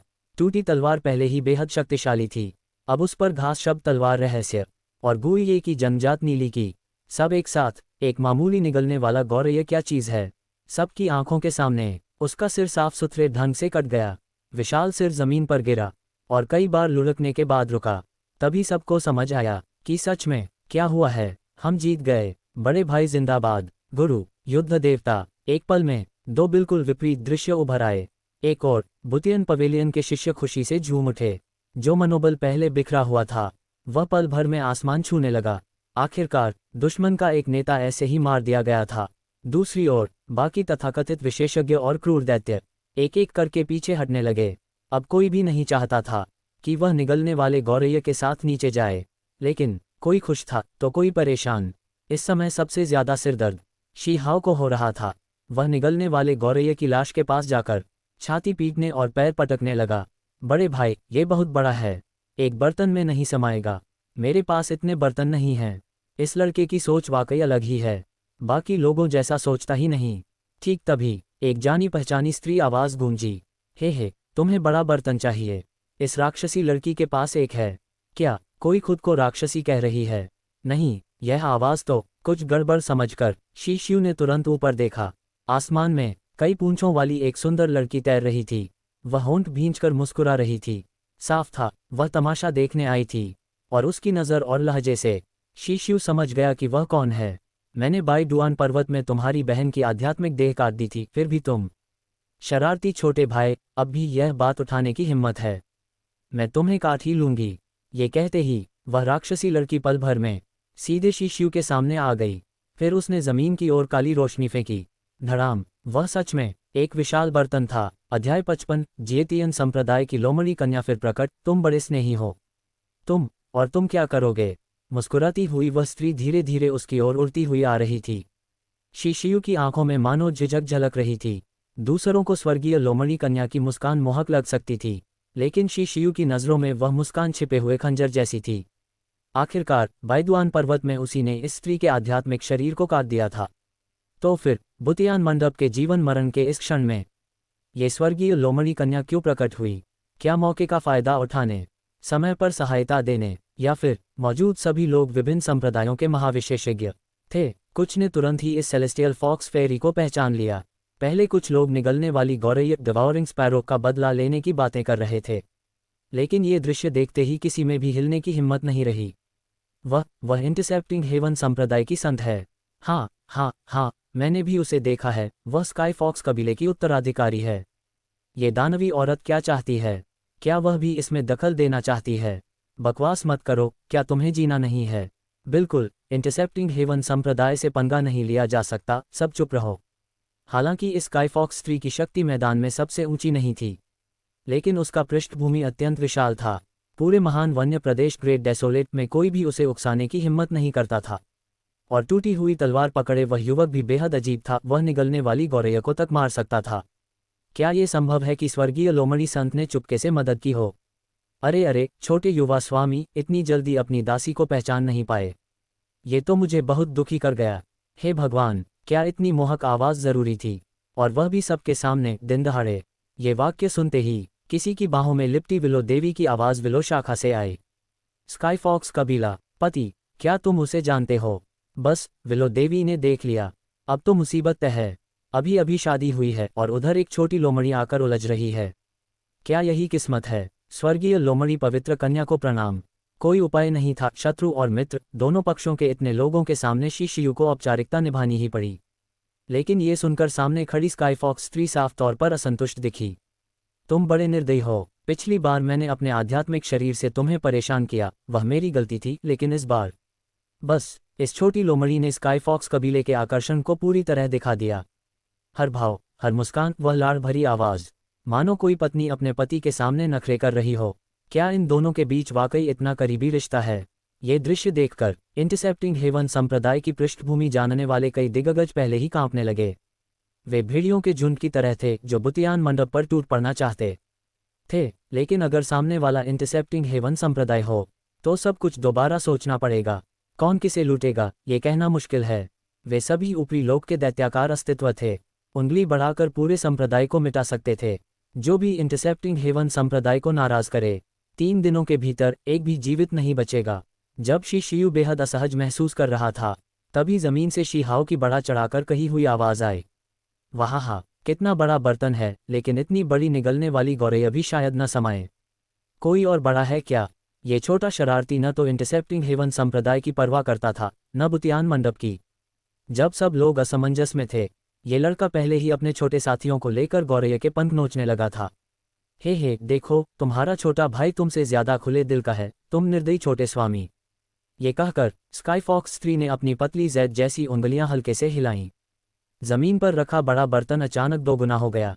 अब काफी है, हाँ, काफी है। धन्यवाद मोटी आंटी, क्या आप मेरे बड़े भाई की दोस्त हैं? ये छोटा लड़का क्या बोलने की भी तमीज़ नहीं है। पहले तो उसे लगा कि यह पवित्र कन्या नाराज हो जाएगी, लेकिन शीहाओ की बात सुनकर वह होंठ दबाकर मुस्कुरा दी। मोटी औरत, क्या तुम मेरी अच्छी संतान योग्यता की तारीफ कर रहे हो? मैंने तुम्हारे गांव की रस्में देखी हैं, क्या तुम मुझे उठाकर ले जाना चाहते हो?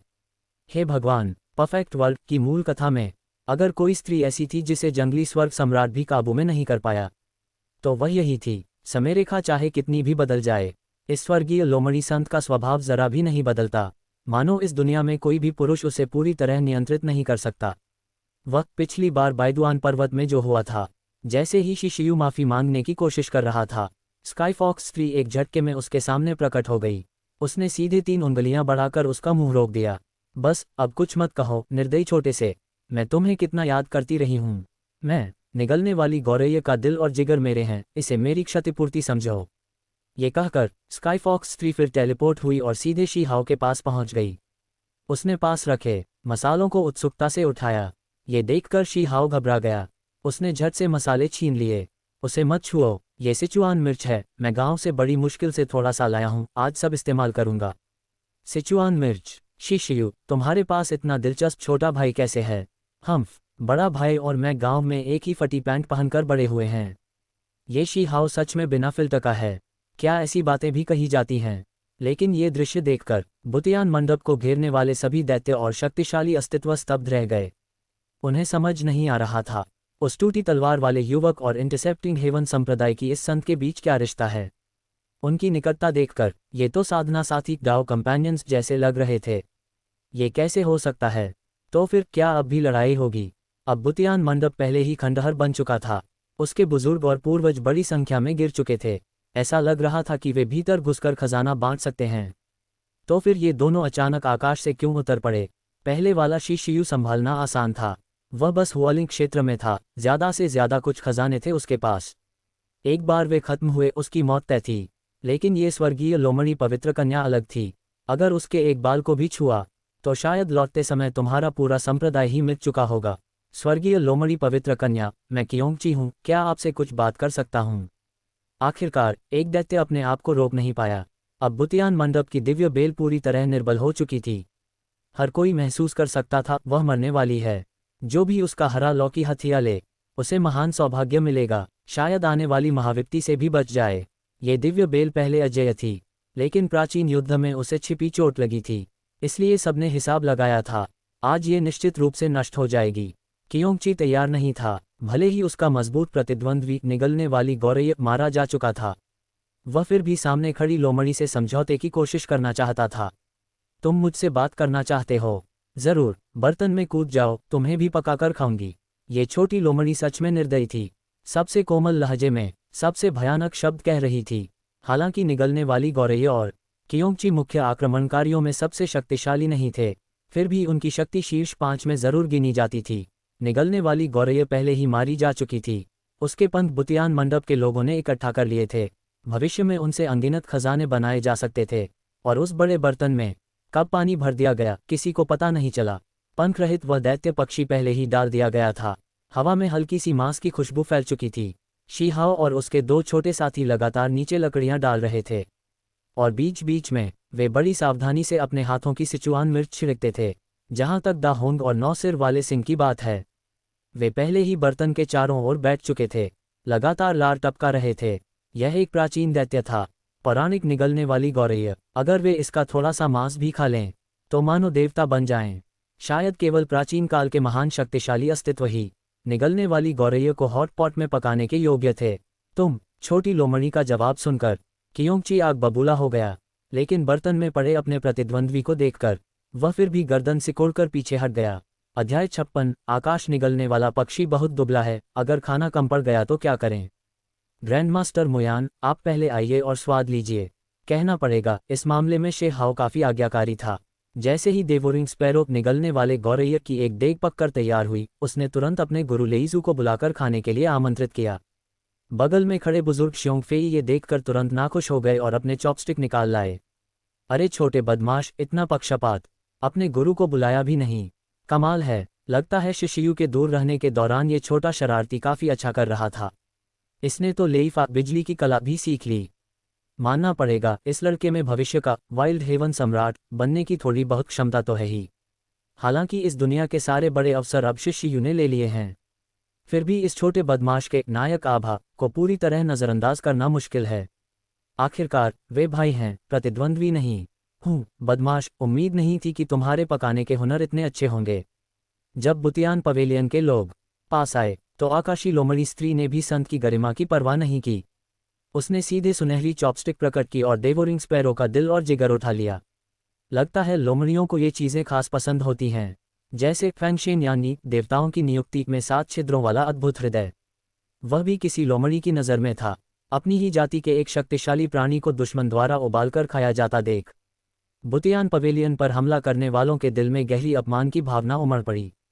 खासकर वे दुष्ट पशु और उग्र पक्षी, उनके दिलों में देवोरिंग स्पैरो का स्थान बहुत ऊंचा था। कुछ ही पल में ये सभी उग्र हो उठे, चारों ओर से नारे गूंजने लगे। बुतियान पवेलियन का अंत निश्चित है, उनके पास बस कुछ ही पुराने पूर्वज बचे हैं। वह बूढ़ी लता अब दिव्य शक्ति खो चुकी है।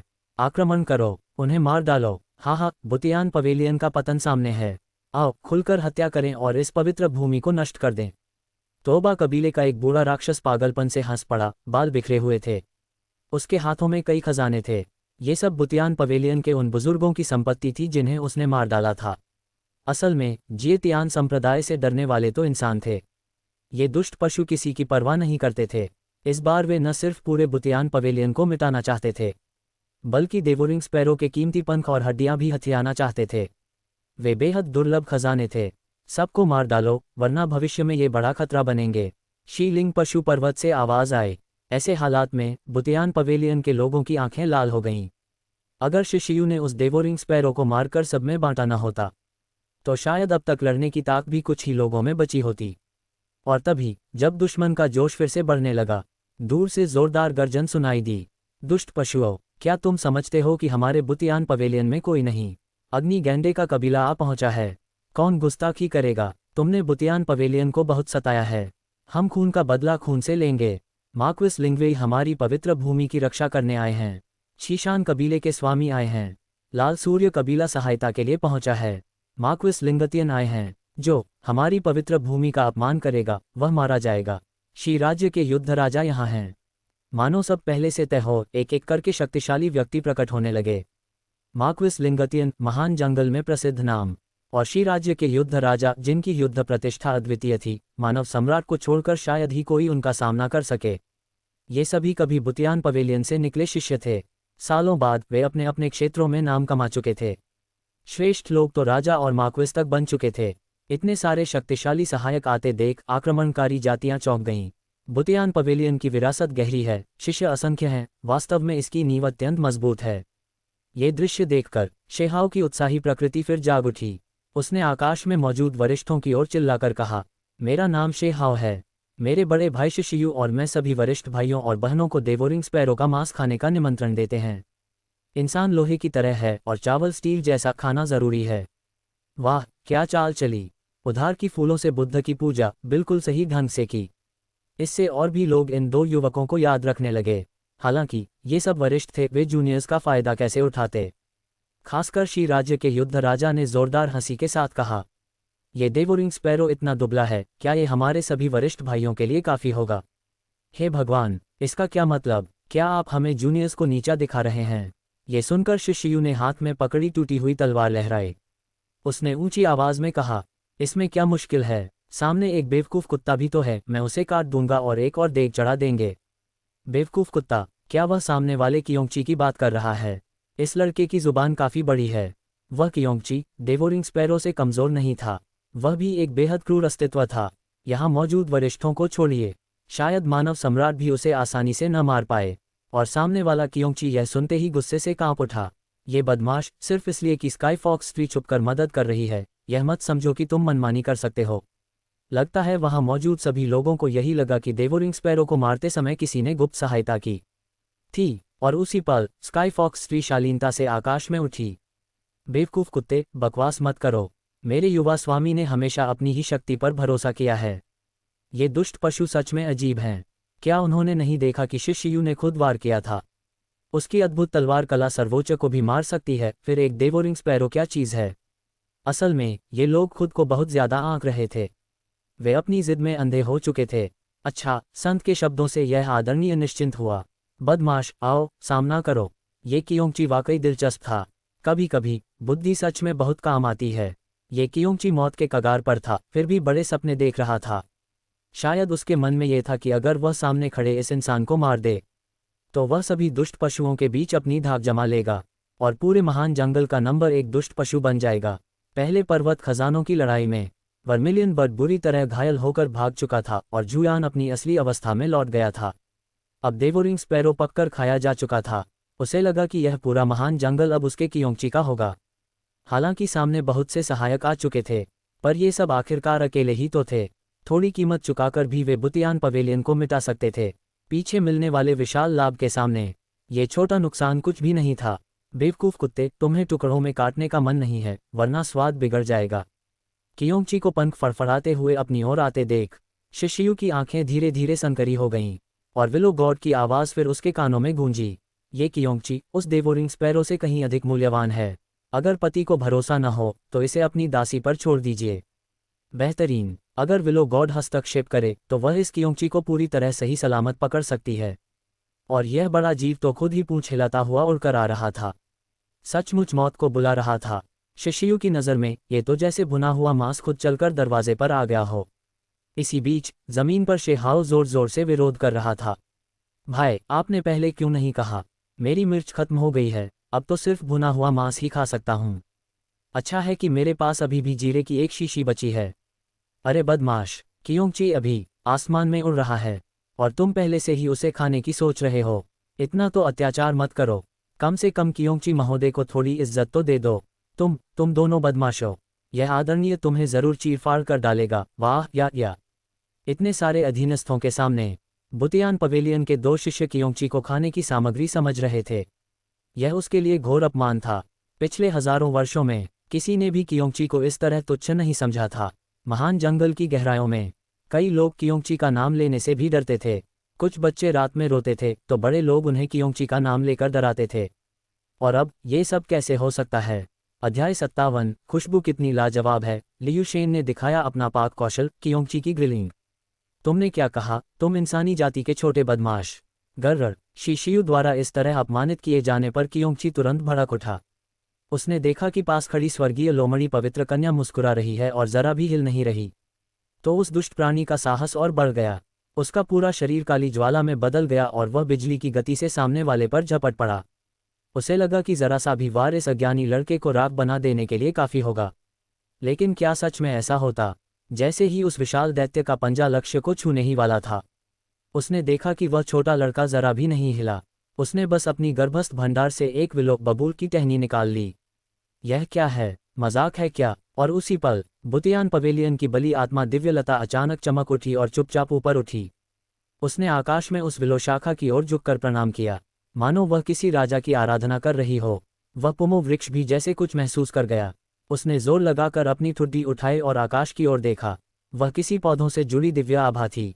केवल उसी प्रकार के प्राणी इसे महसूस कर सकते थे। इसी समय वह साधारण सी दिखने वाली विलो टहनी अचानक हवा में तेजी से फैलने लगी। आधी मीटर से भी कम लंबाई से वह पल भर में सैकड़ों मीटर, फिर हजारों मीटर, फिर दसियों हजार मीटर तक फैल गई।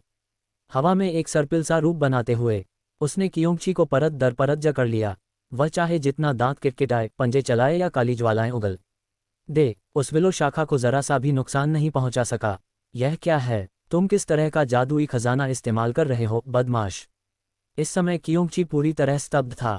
वह दसियों हजार वर्षों से महान जंगलों में भटकता आया था, लेकिन उसने ऐसा दृश्य पहले कभी नहीं देखा था।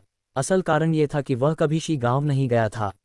मौके पर शायद केवल शी हाओ ही पहचान सका कि यह विलो देवता की शाखा है। उसने जमीन पर खड़े खड़े हाथ उठाकर खुशी से चिल्लाना शुरू कर दिया, विलो देवता, विलो देवता आ गए। विलो देवता ने बाहरी शोर शराबे पर बिल्कुल ध्यान नहीं दिया। उसने सीधे शिशियू को दिव्य संदेश भेजा, पति, मेरे विश्लेषण के अनुसार इस कियोंगची का मांस भूनकर खाने में ज्यादा स्वादिष्ट होता है। क्या विलो देवता सिर्फ अपनी पाक कला दिखाना चाहती थीं? सब कुछ मेरी पत्नी की इच्छा अनुसार। यह शायद अब तक की शिशियू की सबसे आसान एकल लड़ाई थी, लेकिन इससे आसपास मौजूद दुष्ट पशुओं और खलनायकों को जो झटका लगा वह अकल्पनीय था। सबने अपनी आंखों से देखा, वह स्वर्गीय लोमड़ी पवित्र कन्या सच में आगे नहीं बढ़ी, बल्कि वह आकाश में चल रहे इस तमाशे को मुस्कुराते हुए देखती रही। तथ्य साबित कर रहे थे कि पहले देवभक्षी गौरैया को मारने वाला यही छोटा लड़का था, और अब वह कियोंगची मुंह से झाग निकाल रहा था। आंखें उलझ चुकी थीं। उसकी आभा लगातार कमजोर होती जा रही थी। वह किसी भी पल मर सकता था, लेकिन किसी ने यह नहीं सोचा कि इस समय कियोंगची का मांस सबसे ताज़ा अवस्था में सुरक्षित रखा गया था। उसके शरीर को लगभग कोई विकृति नहीं पहुंची थी। अगले ही क्षण विलो शाखा ढीली पड़ गई, एक बूंद अमृत जमीन पर गिरी, और वह अमृत सीधे एक बारबेक्यू ग्रिल में बदल गया। यही कियोंगची ने अपने जीवन में आखिरी चीज़ देखी। नहीं, विलो देवता के सामने कोई भी संघर्ष व्यर्थ था। जल्द ही बुतियान पवेलियन के पूरे क्षेत्र में एक मोहक सुगंध फैल गई। छोटे बदमाश की खाना पकाने की कला की तुलना में एक अमर राजा महादैत्य के रूप में विलो देवता की ग्रिलिंग कला युगों में अद्वितीय थी। सिर्फ बुतियान पवेलियन के वरिष्ठ भाई बहन ही नहीं, बल्कि सामने खड़े दुष्ट पशु और खलनायक भी लार टपकाते हुए गर्दन लंबी कर रहे थे। वे भी उस स्वाद को चखना चाहते थे जो कियोंगची ने चखा था। भुना हुआ कियोंगची वाकई लाजवाब। विलो देवता निश्चय ही इतिहास की सबसे सुंदर अमर पत्नी हैं। उनमें किसी भी तरह की कमी नहीं, और वे एक आदर्श पत्नी और स्नेहमयी माता के सभी गुणों से युक्त हैं। हालांकि ये दृश्य देखकर छोटी लोमड़ी ने आंखें सनकरी कर लीं, मानो वह इस महान देवी की उत्पत्ति का अंदाजा लगा रही हो। छोटे युवा स्वामी, आप साधारण नहीं हैं। आपके शरीर पर अमर राजा की आभा का संरक्षण है। सच में आप स्वर्गीय दाव खजाना शरीर कहलाने के योग्य हैं। ऐसी बात तो बहुत सामान्य होनी चाहिए, है न? स्वर्गीय दाव खजाना शरीर जैसे सर्वोच्च दर्जे के लिए स्वर्ग छेदन संप्रदाय की संत कन्या का उस पर नजर डालना स्वाभाविक है, और किसी उच्च स्तरीय अमर राजा का उस पर नजर रखना भी सामान्य है। वे प्राचीन महादैत्य अगर यूं ही कोई जादुई खजाना भेज दें तो ये छोटा लड़का पूरी दुनिया में बेखौफ घूम सकता है। कोई आश्चर्य नहीं कि उसने बाइद्युयान पर्वत में उसकी आध्यात्मिक देह को इतनी बेरहमी से काट डाला था, तो उसे पीछे से सहारा मिला हुआ था। लेकिन ये समझ लेने के बाद भी छोटी लोमड़ी के दिल में चुनौती की भावना और भड़क उठी। लगता है कि जिन स्त्रियों में कुछ काबिलियत होती है वे ऐसी ही होती हैं। जितनी चीज़ें हाथ से दूर होती हैं, उन्हें पाने की इच्छा उतनी ही प्रबल होती जाती है, चाहे उसकी कीमत खुद उन्हें ही क्यों न चुकानी पड़े। और फिर जिस पुरुष को एक प्राचीन अमर राजा महादैत्य पसंद करे, वह कितना बुरा हो सकता है। बाकी लोगों की हालत अजीब हो गई थी। वे सोच रहे थे कि आज बुतियान पवेलियन को आसानी से निगल लेंगे, लेकिन उन्होंने कभी नहीं सोचा था कि इतना शक्तिशाली युवा परम प्रतिभा सामने आ जाएगा। सिर्फ 2 साधारण चालों में उसने इस संसार के 2 महान दुष्ट पशुओं का सफाया कर दिया।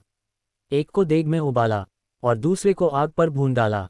वे आखिर किसे हल्का समझ रहे थे?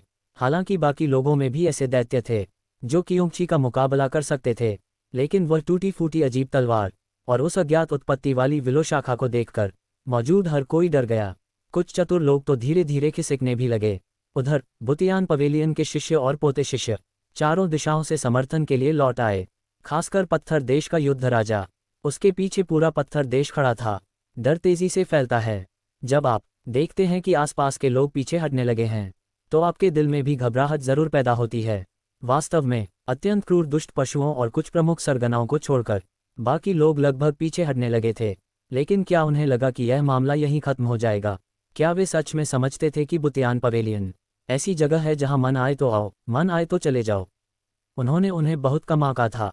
जैसे ही वे लोग लहरों की तरह पीछे हटने लगे, अचानक उन्होंने महसूस किया कि आकाश बदल गया है, मानो किसी ने इस स्थान की परत को चीर दिया हो। शून्य लोक को तोड़ते हुए कोई अस्तित्व प्रकट हो रहा हो। उसके साथ थी अत्यंत भारी दमनकारी शक्ति और प्रचंड स्वर्णिम प्रकाश। यह क्या हो रहा है? क्या कोई और भी शक्तिशाली शत्रु आ पहुंचा है? वह किस पक्ष की सहायता करने आया है? क्लैंग, खांस खांस खांस। सबके अचंभित होने के बीच आकाश से अचानक एक बहुत ही अजीब सी खांसी की आवाज आई। आवाज सुनकर लगता था कि वह किसी स्त्री की है। कुछ देर बाद सामने वाले ने बात जारी रखी, यही वह जगह है क्या? ये तो पापी महाद्वीप नहीं है। पुरखे ने कहा था कि स्वर्गीय दाव खजाना शरीर यही है। कमाल है। ये सुनते ही शिशु समझ गया कि लगता है ये भी उसी के लिए आई है। लेकिन इसी समय विलो देवता ने उसे सावधान किया, जल्दबाजी मत करना, ये व्यक्ति ऊपरी लोक से है। ठीक है, तो ये फिर किस महान संप्रदाय की परी या संत कन्या है? उसके लहजे से तो वह काफी घमंडी लगती है। वरिष्ठ, क्या मैं जान सकता हूं कि आप कौन हैं? अनिश्चितता में कौआ राजा आकाश में उड़कर गया और मानव भाषा में बोला।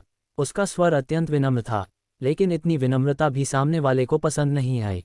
उस अज्ञात परी या संत कन्या ने तिरस्कार से उत्तर दिया, तुम बदसूरत कौए, पापी रक्त बहाने वाले नीच प्राणी, तुम्हें देखना ही मुझे घिनौना लगता है। क्या तुम? कौआ राजा को प्रतिक्रिया देने का अवसर भी नहीं मिला कि उसने देखा शून्य लोक के ऊपर एक विशाल स्वर्णिम महाकुंड प्रकट हो गया। उसकी ऊंचाई कम से कम 1 लाख मीटर से भी ज्यादा थी। लगभग पूरे आकाश को ढकते हुए। वह अपराजय आभा के साथ ऊपर से दबकर नीचे आया। ये किस अमर राजा का जादुई खजाना है, जिसके सामने जरा सा भी प्रतिरोध महसूस नहीं हो रहा। कौवा राजा और उसके सैकड़ों शिष्य बस बेबस होकर देखते रह गए जब वह महाकुंड नीचे आया और सबको निगल गया। यह क्या माजरा है? क्या ये बिना एक शब्द कहे सीधे लड़ाई का अंदाज है? कचरा, क्या तुम सच में सोचते हो कि तुम स्वर्गीय दाव खजाना शरीर को नुकसान पहुंचा सकते हो? देखो, ये युवती तुम्हें कैसे मिटा देती है। हे भगवान, ये तो सच में गरम मिजाज है। अभी तक उसने अपना चेहरा भी नहीं दिखाया, सिर्फ आवाज आई है, और पहला वार ही इतना जबरदस्त। अध्याय 58 स्वर्ण दिव्य त्रिपाद आकाश से अवतरित, क्या अनलान हस्तक्षेप करेगा? अमर शिखर पर खड़े होकर संसार को निहारो, जहां अनलान है वहीं स्वर्ग है। जैसे ही स्वर्ण विशाल कड़ाही नीचे दबाव डालते हुए उतरी, एक सूक्ति सी हर किसी के कानों में गूंजती प्रतीत हुई। इसने लोगों के मन में श्रद्धा की भावना जगा दी और बहुत से लोग अनायास ही घुटनों के बल बैठकर माथा टेकने लगे। यह आत्मा और रक्तवंश दोनों स्तरों पर पूर्ण दमन था, मानो कोई स्वर्गीय देवता सचमुच अवतरित हो गया हो। उस परिचित स्वर को सुनते ही शिष्यू ने तुरंत सामने वाले की पहचान का अनुमान लगा लिया। ये वास्तव में अनलान का वंशज था। उसे उम्मीद नहीं थी कि ये दंतकथाओं का महान खलनायक भी स्वर्गीय दाव खजाना शरीर हेवनली दाव ट्रेजर बॉडी को पाने की होड़ में शामिल होगा। हालांकि उस वरिष्ठ बहन के लहजे से लगता था कि उसे निचले लोग से अत्यधिक घृणा है। वास्तव में इन ऊंचे और अहंकारी लोगों की नज़र में ये निचला लोक वही पापी महाद्वीप था जिसके बारे में वे बातें करते थे। लेकिन समय समय पर इसी तथाकथित पापी महाद्वीप में महान अवसर प्रकट होते रहते थे। उन पूज्य व वरिष्ठ अमर राजाओं को ये बात भली भांति पता थी, इसलिए वे कभी कभी औषधियां एकत्र करने के बहाने यहाँ आते, पर वास्तव में वे फसल काटने आते थे। वे बहुमूल्य औषधियां असल में इसी निचले लोक में साधना करने वाले पूज्य ही होते थे। हर बार 95% से अधिक पूज्य पकड़े जाते, लेकिन बाद की पीढ़ियों की दृष्टि में यही निर्जन क्षेत्र की विपत्ति थी, एक ऐसी आपदा जिससे वे हर हाल में बचना चाहते थे। विलो गॉड, लगता है उन्होंने मुझे अभी तक नहीं ढूंढा है। शिष्यू ने बादलों पर छाए आभा को ध्यान से देखा। अनलान के उस वंशज ने केवल इस क्षेत्र को अपने जादुई खजाने से ढक रखा था। उसने बुतियान मंडप पर हमला करने वाले कई शत्रुओं को साफ कर दिया, लेकिन उसका वास्तविक शरीर नीचे नहीं उतरा, न ही उसने आध्यात्मिक अवतार भेजने की जहमत उठाई। मानो ये स्थान गंदगी से भरा हो। ये कितनी गहरी अवहेलना थी।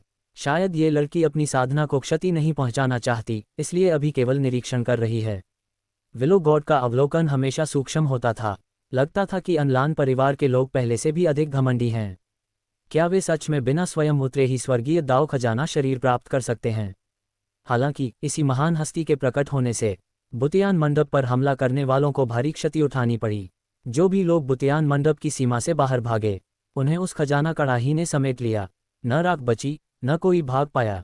स्पष्ट था कि इस स्वर्गीय पवित्रा के पास स्वर्गीय दाव खजाना शरीर को पहचानने की कोई विधि थी। उसे पता था कि लक्ष्य बुतियान मंडप में है और वर्तमान स्थिति भी समझ में थी, इसलिए उसने यूं ही इन झंझटों को निपटा दिया। हे, तो वरिष्ठ बहन स्वयं पधारी हैं। आपकी कनिष्ठ बहन आपको प्रणाम करती है। ये दिव्य लोमड़ी परी उस खजाना कड़ाही की स्वामिनी को जानती प्रतीत हुई। वह सीधे आकाश में तैरती हुई गई और नतमस्तक हुई। उसका चेहरा गंभीर था, पहले की चंचलता और मोहकता पूरी तरह गायब। स्वर्ण खजाना कड़ाही की स्वामिनी ने भी इस लोमड़ी को पहचान लिया। हे, तो यह इंटरसेप्टिंग हेवन संप्रदाय की छोटी लोमड़ी है। क्या तुम भी स्वर्गीय दाव खजाना शरीर के पीछे हो? हाँ, अभी ये लोग मेरे युवा स्वामी को परेशान कर रहे थे। मैं चिंतित थी, लेकिन उम्मीद नहीं थी कि आप, वरिष्ठ बहन, स्वयं आ जाएंगी। हूंफ, चालाकी मत करो। मैं तुम्हें आदेश देती हूँ, उसकी अच्छी तरह रक्षा करो और आरोहण के बाद उसे मेरे पास भेजना। इस स्त्री का प्रभाव अत्यंत दबदबे वाला था। उसने सीधे दिव्य लोमड़ी पवित्रा को आदेश दे दिया और दूसरी ओर से तुरंत आज्ञाकारी भाव प्रकट हुआ। मैं वरिष्ठ बहन की आज्ञा का पालन करती हूँ। यह क्या हो रहा था? आदेश? दिव्य लोमड़ी परी को नियंत्रित करने वाला आखिर कौन हो सकता था? ये सुनकर वहां मौजूद सभी शक्तिशाली साधक एक दूसरे की ओर देखने लगे। उन्हें एहसास हुआ कि आज वे सचमुच लोहे की दीवार से टकरा गए थे। क्या बुतियान मंडप के पीछे कोई भयानक समर्थक था? ये कैसे संभव था? तुम छोटी लोमड़ियां काफी समझदार हो। क्या मैं बचा हुआ कचरा भी साफ कर दूं? जरूरत नहीं, वरिष्ठ बहन। जो बचे हैं वे काफी स्वादिष्ट लगते हैं। दिव्य लोमड़ी पवित्रा ने ये कहते हुए नीचे नजर घुमाई। उसने विशेष रूप से सफेद बाघ को 2 बार देखा। डिवोरिंग स्पैरो और क्योंगची के बाद सबसे रसदार तो ये बाघ ही होगा, है न? मजाक मत करो। कितने उबाऊ लोग हैं। मैं ऊपरी लोक में प्रतीक्षा करूंगी। तुम जल्दी करो। हाँ महामहिम। क्लैंग। ये कहकर विशाल स्वर्ण कढ़ाई उसके स्वामी द्वारा वापस बुला ली गई। आकाश में फैला भयावह स्वर्ण प्रकाश धीरे धीरे विलीन हो गया। उसी समय दबाव में दबे सभी दुष्ट पशु और खलनायकों ने अपने कंधों से बोझ उतरता महसूस किया। अदृश्य दबाव गायब हो चुका था, लेकिन उन्होंने अभी अभी उस महान हस्ती के शब्द सुने थे। अब कौन बुतियान मंडप का शत्रु बनने की हिम्मत करेगा? क्या उन्हें जीवन से ऊब हो गई थी? भागो! पता नहीं किसने सबसे पहले चिल्लाया। वे तथाकथित महाविशेषज्ञ और दुष्ट पशु अब आवारा कुत्तों के झुंड जैसे लग रहे थे। सबने मुड़कर बुतियान मंडप से बाहर जान बचाकर भागना शुरू कर दिया।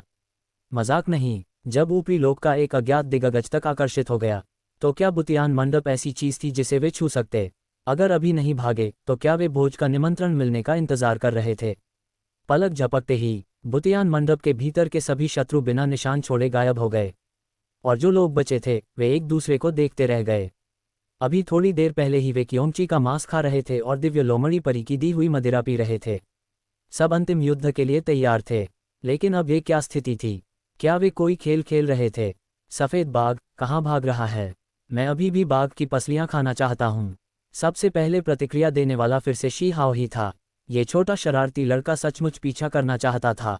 हालांकि उसकी हरकत ने सभी को याद दिलाया अब वास्तव में विजय का पीछा करने का सही समय था। लेकिन इससे पहले कि कोई आगे बढ़ता, दिव्यलता बलि आत्मा ने पूरा द्वार रोक लिया। स्वाभाविक रूप से छोटा लड़का भी बाहर नहीं जा सका। बलि आत्मा, आप मुझे क्यों रोक रहे हैं? मैं अपने गिरे हुए वरिष्ठ भाइयों और बहनों का बदला लेना चाहता हूँ। इस समय शी हाओ की बात सभी के दिल की आवाज़ थी, लेकिन दिव्यलता के अगले वाक्य ने सबको शांत कर दिया। मेरा समय आ गया है। तुम सबको सुरक्षित देखकर मैं बहुत प्रसन्न हूँ। अब मैं तुम्हारे साथ यात्रा नहीं कर सकता। पता चला कि इस क्षण दिव्यलता का जीवन भी अंत की ओर था। हालांकि मूल वर्णन से अलग, इस बार उसकी अंतिम शक्ति से बनी प्रकाश वर्षा बाहरी लोगों को लाभ नहीं देगी। वह अपने जीवन की अंतिम सार शक्ति इन बुतियान मंडप के शिष्यों को समर्पित करेगी। उनके अंतःकरण को शुद्ध करेगी और उन्हें अवसर प्रदान करेगी। अच्छी चीज़ें परिवार के भीतर ही रखी जाती हैं। बलि आत्मा धीरे धीरे मुरझाती दिव्यलता को देखते हुए पूरा बुतियान मंडप शोक में डूब गया, और गुइये का शरीर धीरे धीरे आकाश में उठा। उसने अपने पुराने मित्र को स्नेह से सहलाया।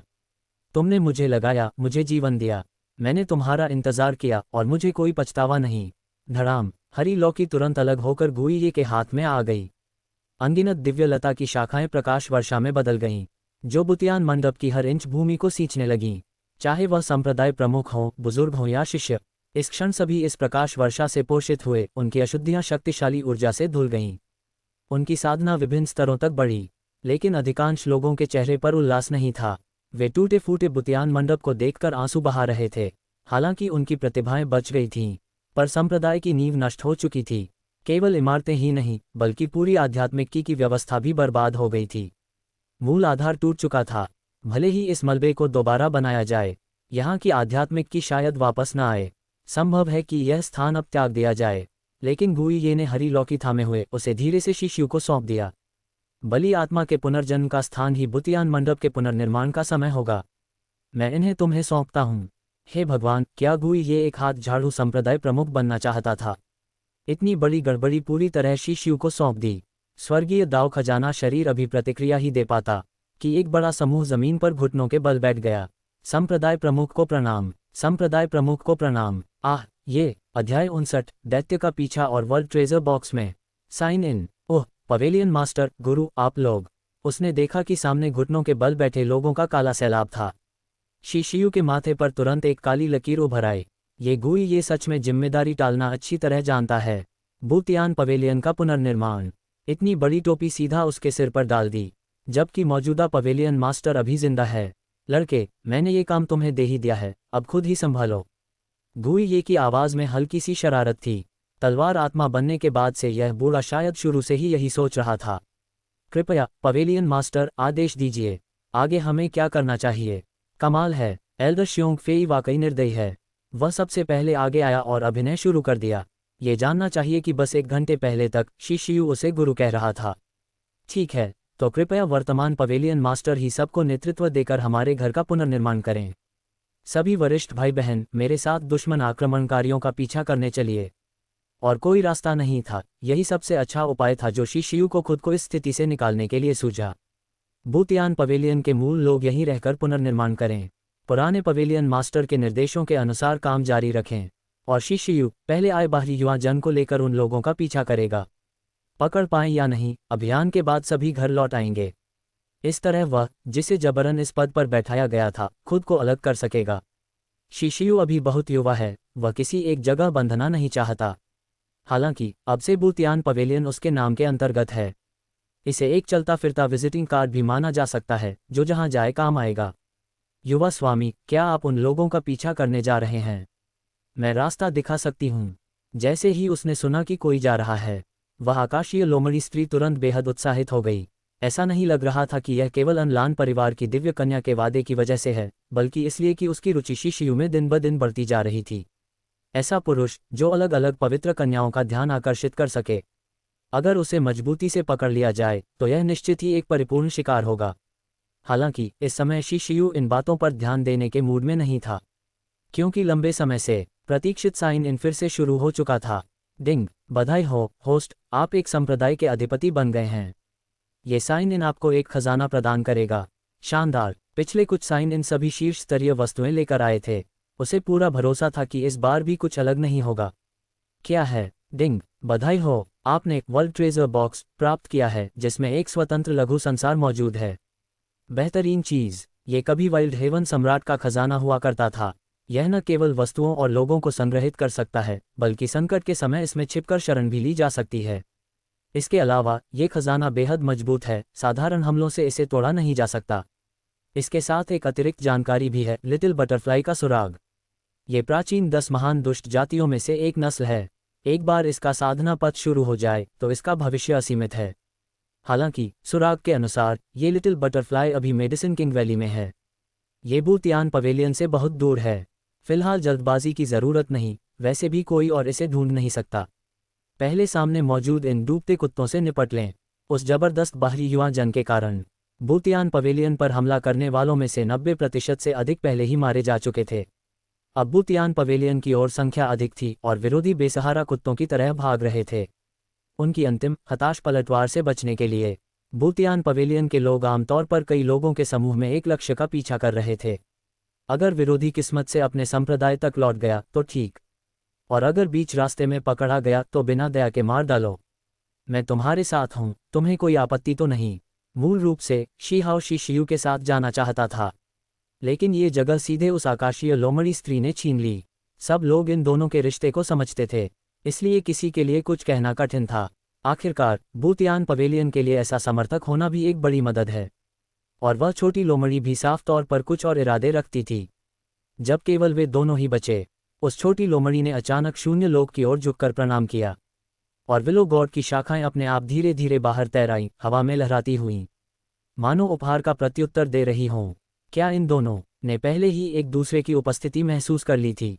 लड़के, मुझे उम्मीद नहीं थी कि तुम्हारे पीछे एक अमर राजा स्तर का रक्षक होगा।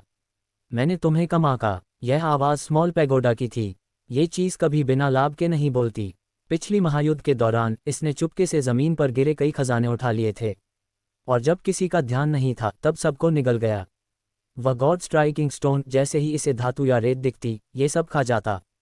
अच्छी बात यह रही कि सब अपने अपने काम में व्यस्त थे और इन दोनों लालची चीज़ों पर किसी का ध्यान नहीं गया। हालांकि मौजूदा स्थिति से लगता है विलो गॉड पहले ही इन दोनों की जांच कर चुकी थी, और सामने वाली यह छोटी लोमड़ी भी साफ तौर पर समझ गई थी कि शिशियू के पीछे कोई शक्तिशाली संरक्षक है। इसीलिए हेवनली फॉक्स होली मेडन अभी इतनी विनम्र थी। इंटरसेप्टिंग हेवन सेक्ट की संत का शेफे अच्छा है, तुम उसे अपने पास रख सकते हो। ये वास्तव में विलो गॉड का सुझाव था। क्या वह ईर्ष्यालु नहीं है? औरतों के बीच, देवी और संताओं के बीच एक जन्मजात समझ होती है। जब तक यह उसके पति के लिए लाभकारी है, विलो गॉड इसे स्वीकार करती है। इतना विशाल हृदय वाकई भविष्य की महारानी के योग्य। मत सोचो कि शिशियू के दिल में सिर्फ बूतियान पवेलियन ही है। वह भविष्य में राजा बनने वाला है। आने वाली बैरन रीजन आपदा में पूरा लोअर रियल में एक बड़े पुनर्गठन से गुजरेगा। यही उसके उभार का सर्वोत्तम समय है। जब वे बातें करते हुए आगे बढ़ रहे थे तो दूर सामने एक आकृति दिखाई दी। लगता था कि वही सफ़ेद बाघ है जिसने पहले बूतियान पवेलियन पर हमला किया था। किसी कारण से वह लंगड़ा रहा था, इसलिए भले ही ये लोग आराम से चल रहे थे, फिर भी वे इतनी जल्दी उसे पकड़ पाए। इन दोनों निर्दयी व्यक्तियों को सामने देखकर सफ़ेद बाघ समझ गया कि वह बच नहीं सकता, लेकिन मरने से पहले उसके मन में कुछ सवाल थे।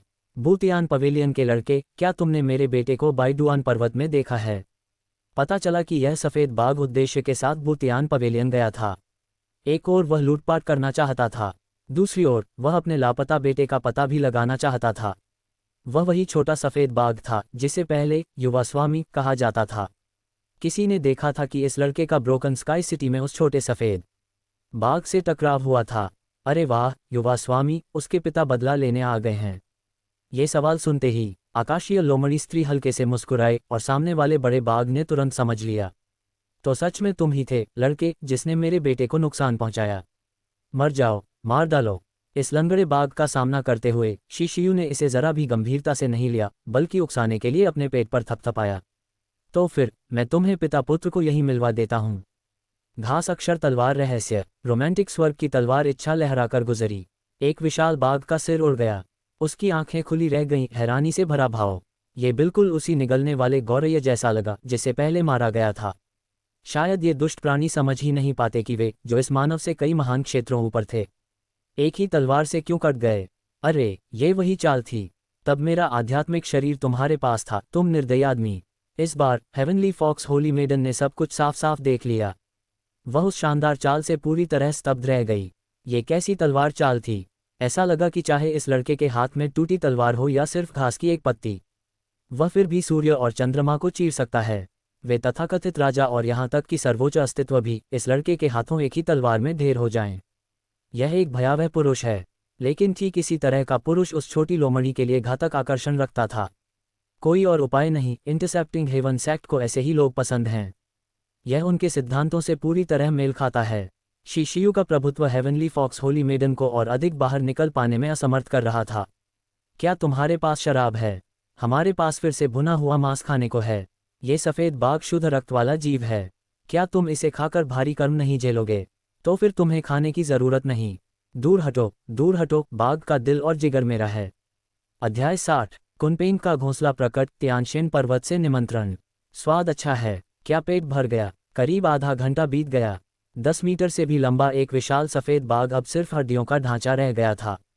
हालांकि इसे पीसकर चूर्ण बना दिया जाए तो इसका औषधीय मूल्य काफ़ी अच्छा होगा।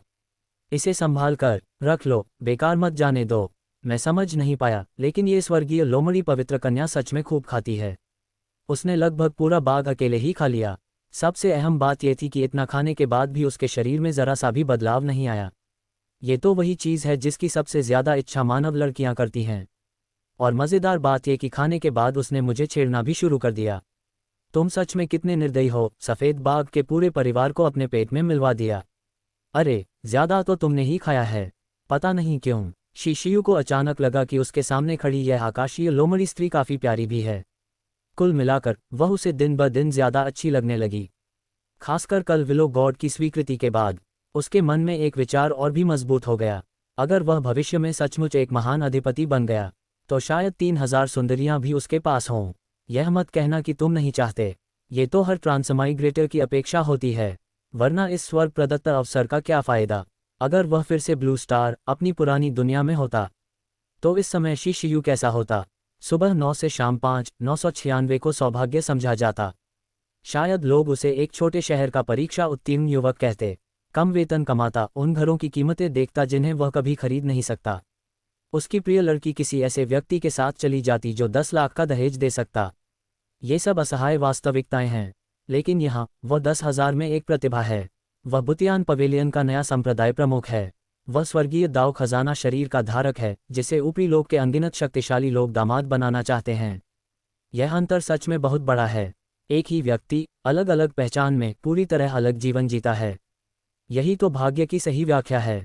जब शिशियू इस छोटी लोमड़ी को और गहराई से समझना ही चाहता था, अचानक उसके सिर के ऊपर से एक तिरस्कार भरी भनभनाहट सुनाई दी। मालिक, मैंने पहले ही कहा था ये सारे आदमी चंचल होते हैं। हम ऊपर देखा तो वह लितियान मैजिक बटरफ्लाई थी। ये साथ ही सच में मेरी पीठ पीछे मेरी बदनामी कर रही थी। लेकिन शिशियू गुस्सा नहीं कर सका क्योंकि युनशी उसी की पीठ पर बैठी हुई थी। ये दृश्य थोड़ा अजीब था। अच्छी बात यह थी कि हम अभी अभी उस छोटी लोमड़ी से कुछ दूरी बनाए हुए थे, वरना समझाना वाकई मुश्किल हो जाता। लेकिन इससे पहले कि शिशियू कुछ कहता, वह स्वर्गीय लोमड़ी पवित्र कन्या खुद ही ऊपर तैर गई और युनशी के बराबर ऊंचाई पर आकर रुक गई। अरे वाह, क्या ये तियानशेन पर्वत की संत कन्या है। बोलते हुए वह लोमड़ी आगे झुकी और युनशी के चेहरे को छूने की कोशिश करने लगी, लेकिन युनशी ने तुरंत उसे चकमा दे दिया। अरे भाई, ये लोमड़ी तो सच में नियमों से बाहर खेलती है।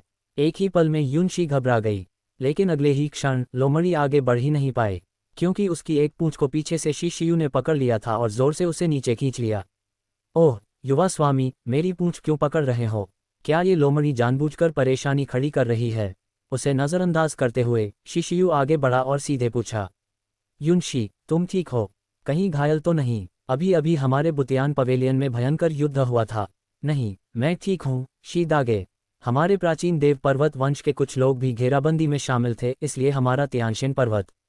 मुझे लगा था कि युनशी मुझे किसी दूसरी स्त्री के साथ देखकर जलन करेगी, लेकिन मुझे उम्मीद नहीं थी कि यह छोटी लड़की पहले ही माफ़ी मांग लेगी।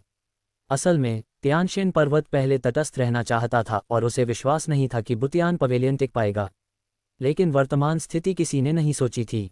जो लोग बुतियान पवेलियन को घेरने आए थे वे एक अज्ञात शक्ति द्वारा पूरी तरह नष्ट कर दिए गए। अब बुतियान पवेलियन ही उनका पीछा कर रहा है। इससे तियानशेन पर्वत मुश्किल में पड़ गया। सौभाग्य से उनके पास संत कन्या जैसा तुरुप का इक्का था, इसलिए उन्होंने सीधे युनशी को आगे कर दिया। रिश्ते सुधारने के लिए कितने चालाक हैं। अच्छा है कि तुम सुरक्षित हो। मैं भी ठीक हूँ, यहाँ सब कुछ सुलझा लिया है। हमारे तियानशेन पर्वत ने देखा है कि कुनपेंग का घोंसला जल्द ही खुलेगा, इसलिए हम आपको आमंत्रित करना चाहते हैं। ये तियानशेन पर्वत द्वारा बढ़ाई गई जैतून की डाल थी। प्राचीन कुनपेंग का घोंसला, यह एक महान अवसर है। लेकिन बगल में खड़ी स्वर्गीय लोमड़ी पवित्र कन्या ने तिरस्कार से हंस दिया। उसने सीधे उनकी मंशा उजागर कर दी। हे, सुना है कि कुनपेंग का घोंसला केवल वही खोल सकता है जिसने 10 स्वर्गीय मार्ग खोले हों। तुम लोग अगर इस छोटी लोमड़ी की याद दिलाने न होती तो मैं सच में भूल ही जाता। दरअसल तियानशेन पर्वत का ये तथाकथित अवसर शिशियू के बिना अधूरा है। यह आपसी लाभ का सौदा है। वास्तव में हमारी ईमानदारी दिखाने के लिए ये हमारे तियानशेन पर्वत की ओर से आपके लिए उपहार है। शायद किसी गलतफहमी के डर से युनशी ने शर्माते हुए एक दिव्य बांह कवच निकाला जो एक बेहतरीन खजाना था। छोटे बदमाश, तुम्हें तो खजाना मिल गया। ये तियानशेन पर्वत के संप्रदाय प्रमुख का धरोहर है। छोटा स्तूप सच में जानकार था। उसने एक नज़र में ही इस बांह कवच की असाधारणता पहचान ली। लगता है वे सच में माफ़ी मांगना चाहते हैं। युनशी, हमारे बीच औपचारिकता की क्या ज़रूरत? इतना सब करने की ज़रूरत नहीं।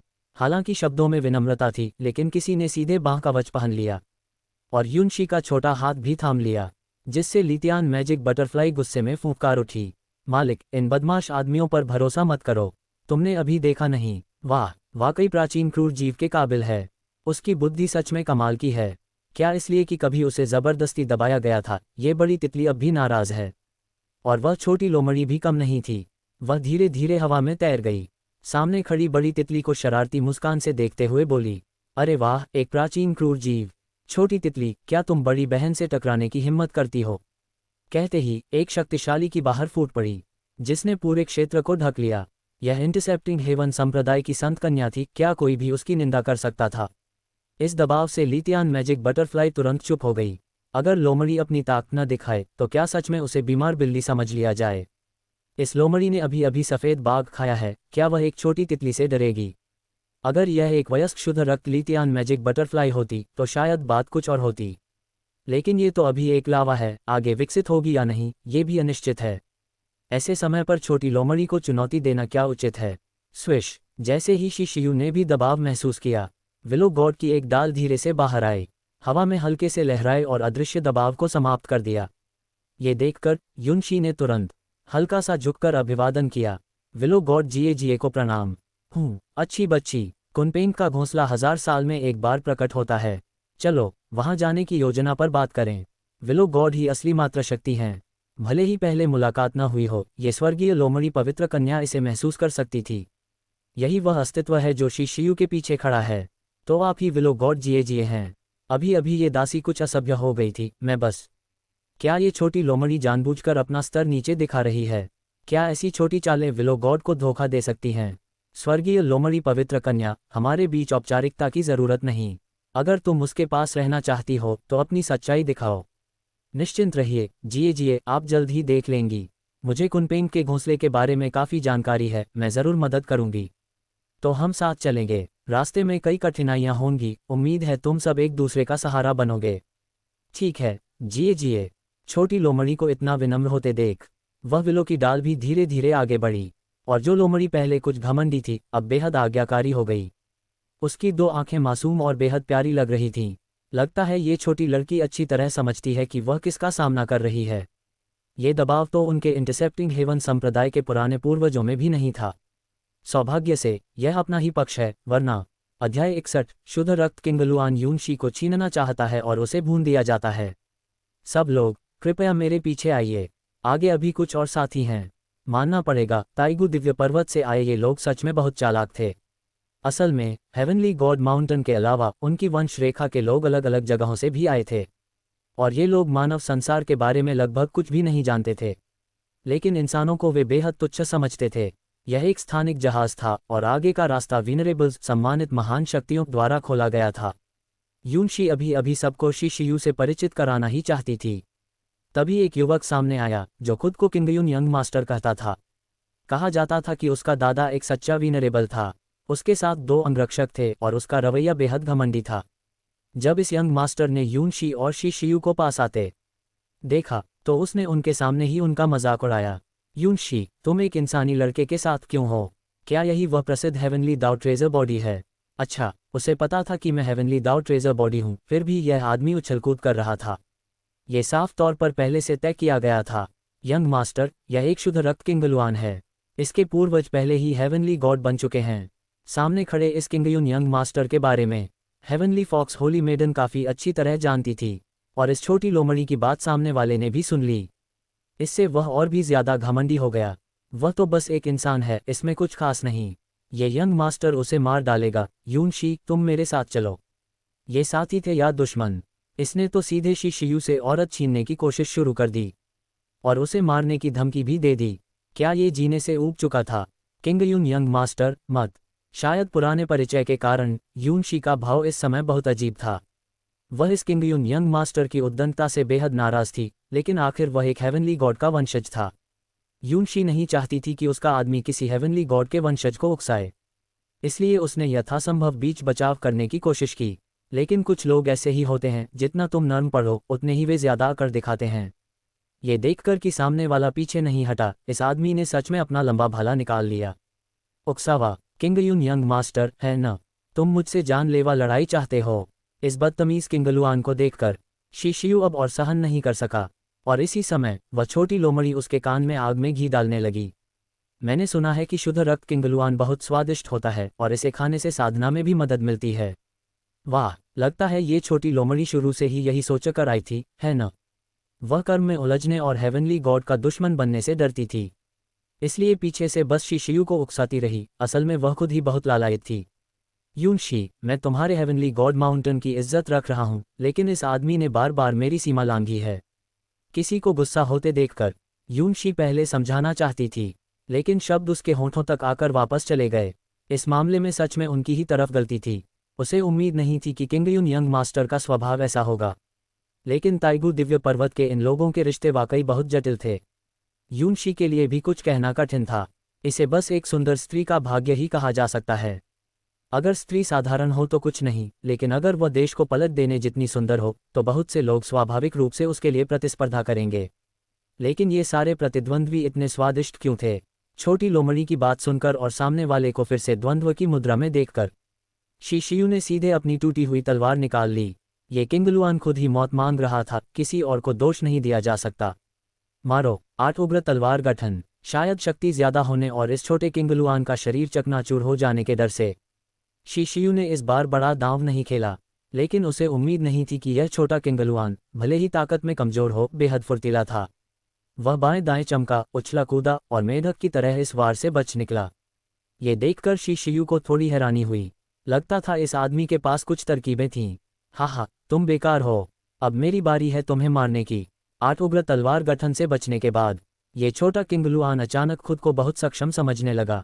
उसने अपना लंबा भाला उठाया और सीधे झपट पड़ा, लेकिन अगले ही पल उसे एहसास हुआ कि वह खुद ही जाल में घुस गया है। इस युवक के पीछे से अनगिनत काली जंजीरें अचानक निकल आईं।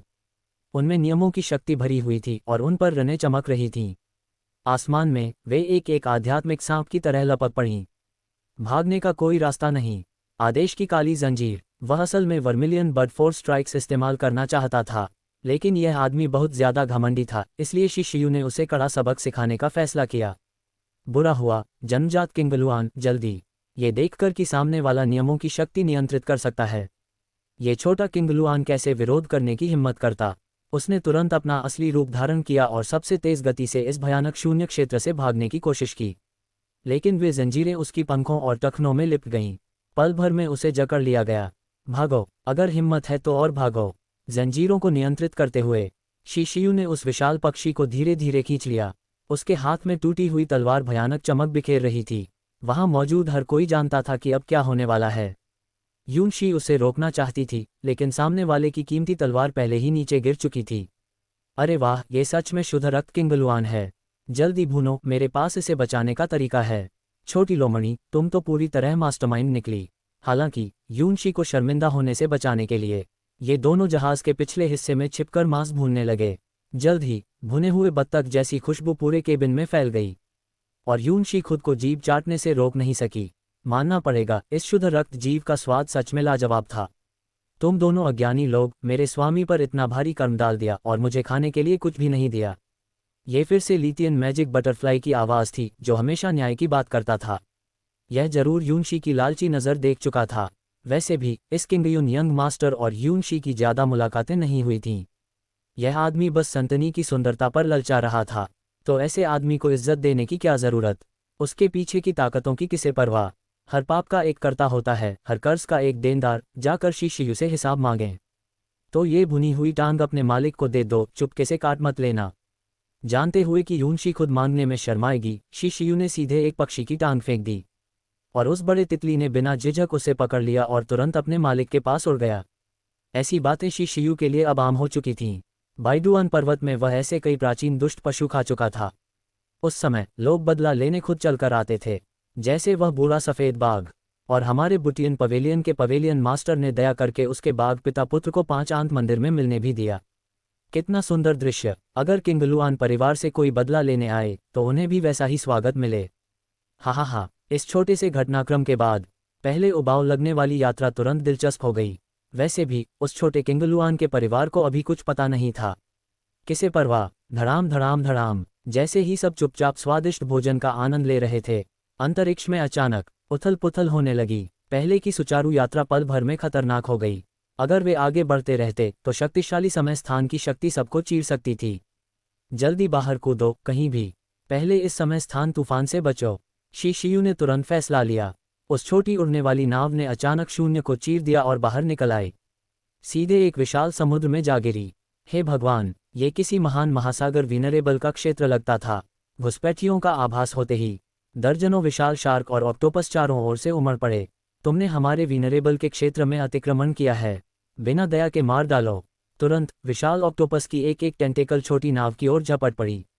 मूल कहानी के अनुसार ये छोटी नाव यहीं टूट जानी चाहिए थी, लेकिन अब समय रेखा बदल चुकी थी, क्योंकि इस नाव पर एक बेहद ताकतवर खाने पीने का शौकीन मौजूद था। अरे वाह, ऑक्टोपस तकोयाकी, मैंने बहुत समय से नहीं खाया, मेरे कटोरे में आ जाओ। यह एक खुशी भरी पुकार थी। फिर अनगिनत आदेश की काली जंजीरें उमड़ पड़ीं। समुद्र की सारी बड़ी मछलियों और उस ऑक्टोपस को जकड़ लिया। उन्हें भागने का कोई मौका नहीं मिला। अध्याय 63, अमर समाधि में काओ युशिंग और काले कुत्ते से मुलाकात। अरे बाप रे, ये तो पवित्र कन्या हैं। मेरी कमजोर नज़रों के लिए क्षमा करें, काओ आपको पहचान नहीं पाया। स्वर्गीय वंदनीय, जो स्वर्गीय विपत्ति से गुजरे हैं, आप सचमुच बहुत विनम्र हैं। मुझे उम्मीद नहीं थी कि आप भी इस अमर समाधि में आए होंगे। वह पहले समझ रहा था कि सामने खड़ा यह मोटा आदमी बस एक साधारण कब्र लूटने वाला है, ज्यादा से ज्यादा ऊपरी लोक का कोई कब्र लुटेरा। लेकिन उसने कभी नहीं सोचा था कि उसकी पहचान इतनी गूंजती हुई होगी। अगर छोटी लोमड़ी न होती तो शायद शिशु भी उसे गलत समझ लेता। पवित्र कन्या ने बहुत ज्यादा प्रशंसा कर दी। मैंने अभी तक युवानतियन परम विरासत प्राप्त नहीं की है, इसलिए मैं उस स्तर का नहीं माना जाता। हैरानी की बात यह थी कि इस मोटे आदमी ने कुछ भी नहीं छुपाया। उसने सीधे अपनी पहचान और मूल बता दी। तभी नदी किनारे खड़ा छोटा काला कुत्ता जिज्ञासु नज़र से शिशु की ओर देखने लगा। अगर इस परम ने गलत नहीं देखा तो तुम आत्मा भ्रमण की अवस्था में हो और निचले लोक से आए हो। ये छोटा काला कुत्ता देखने में साधारण था, लेकिन उसकी दृष्टि असाधारण रूप से तेज थी। एक नज़र में ही उसने समझ लिया कि सामने खड़े तीनों लोगों की स्थिति सामान्य नहीं है। इस मामले में काओ युशेंग उससे कहीं कमतर था। क्या, मुझे याद आया, पिछली बार इंटरसेप्टिंग हेवन संप्रदाय ने कहा था कि पवित्र कन्या नीचे गई थी किसी को ढूंढने के लिए। क्या था वो? स्वर्गीय दाव खजाना शरीर। तुम्हारी याददाश्त कैसी है, मोटे? हैरानी की बात है कि मैं तुम्हें जानती भी हूँ। ये दोनों सच में अमर समाधियों के कब्र लुटेरे होने के काबिल थे। उन्होंने यादों के सहारे ही सामने खड़े तीनों लोगों की असली स्थिति का अंदाज़ा लगा लिया। फिर वह आदमी और वह कुत्ता, दोनों की नज़रें एक साथ शीशियू पर टिक गईं। क्या ये हो सकता है, भाई, कि तुम ही स्वर्गीय दाव खजाना शरीर हो? कमाल है, क्या वह इतना मशहूर हो चुका है? काओ युशेंग की चमकती आंखों को देखकर शीशियू को लगा कि वह खुद एक चलता फिरता खजाना है, इस अमर समाधि के खजानों से भी ज्यादा कीमती। मोटे काओ, तुमने पहचान ही लिया। जल्दी से अपनी सारी अच्छी चीजें निकालो, नहीं तो जब मैं ऊपरी लोक लौटूंगा, आज जो तुमने किया है उसकी खबर फैला दूंगा। आदमी और कुत्ते की कुछ गड़बड़ नजरों को देखकर छोटी लोमड़ी तुरंत आगे बढ़ी और माहौल संभाल लिया। इस बार उसकी धमकी बाघ जैसी थी। उससे मोटे की शक्ल और भी बदसूरत हो गई। काफी देर हिचकिचाने के बाद उसने बेवजह कुछ कांसे के टुकड़े निकाल लिए। बस यही है, मैंने तो अभी अमर समाधि का दरवाजा भी नहीं खोला और तुम लोगों ने पहले ही मुझे लूट लिया। कितना घाटा है। कांस्य के टुकड़े सौंपने के बाद मोटा काऊ फिर शीशियू के पास दौड़कर आया और अपना हाथ बढ़ाया। यह क्या? शीशियू थोड़ा उलझ गया, समझ नहीं पाया कि वह क्या करना चाहता है। दोस्त बनते हैं। जब तुम भविष्य में ऊपरी लोक आओगे तो मैं तुम्हें शराब पिलाऊंगा। इस मोटे की सोच बड़ी साफ थी। स्वर्गीय दाव खजाना शरीर के मालिक से दोस्ती करना, ये तो बिना नुकसान का सौदा था। जब उसकी शक्ति पूर्णता को पहुंचेगी तब वह किसी भी गुप्त लोक से जो चीज लाएगा वह खजाना ही होगी। हाँ, मेरा नाम शीशियू है, तुमसे मिलकर खुशी हुई। जब सामने वाला इतना साफ साफ कह रहा था तो एक दोस्त बढ़ाने में क्या हर्ज। इसलिए शीशियू ने भी उदारता से हाथ बढ़ा दिया। लेकिन तभी दोनों आगे कुछ कह पाते विलो देवता की चेतावनी आ गई। जिसे तुम गांव में वापस लाए थे वह तुम्हें याद कर रहा है।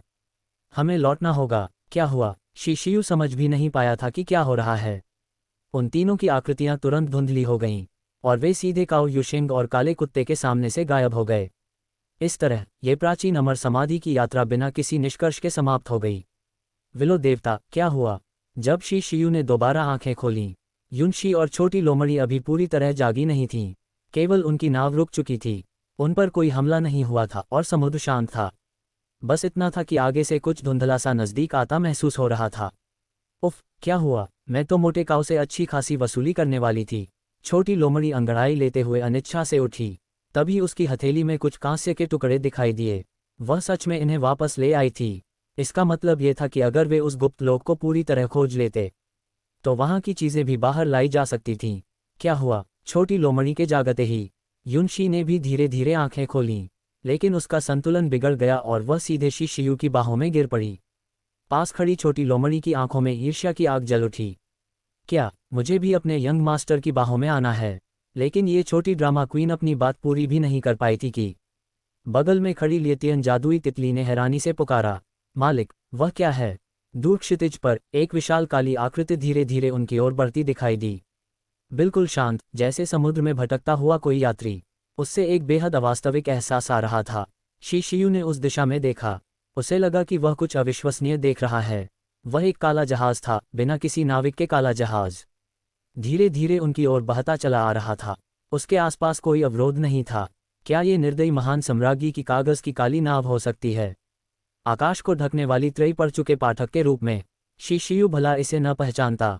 ये तो समय की नदी पर रखी गई निर्दयी महान सम्राज्ञी की नावों में से एक थी। और यह ठीक इसी समय उनके सामने प्रकट हुई थी। ये संयोग नहीं, बल्कि जानबूझकर किया गया लगता था।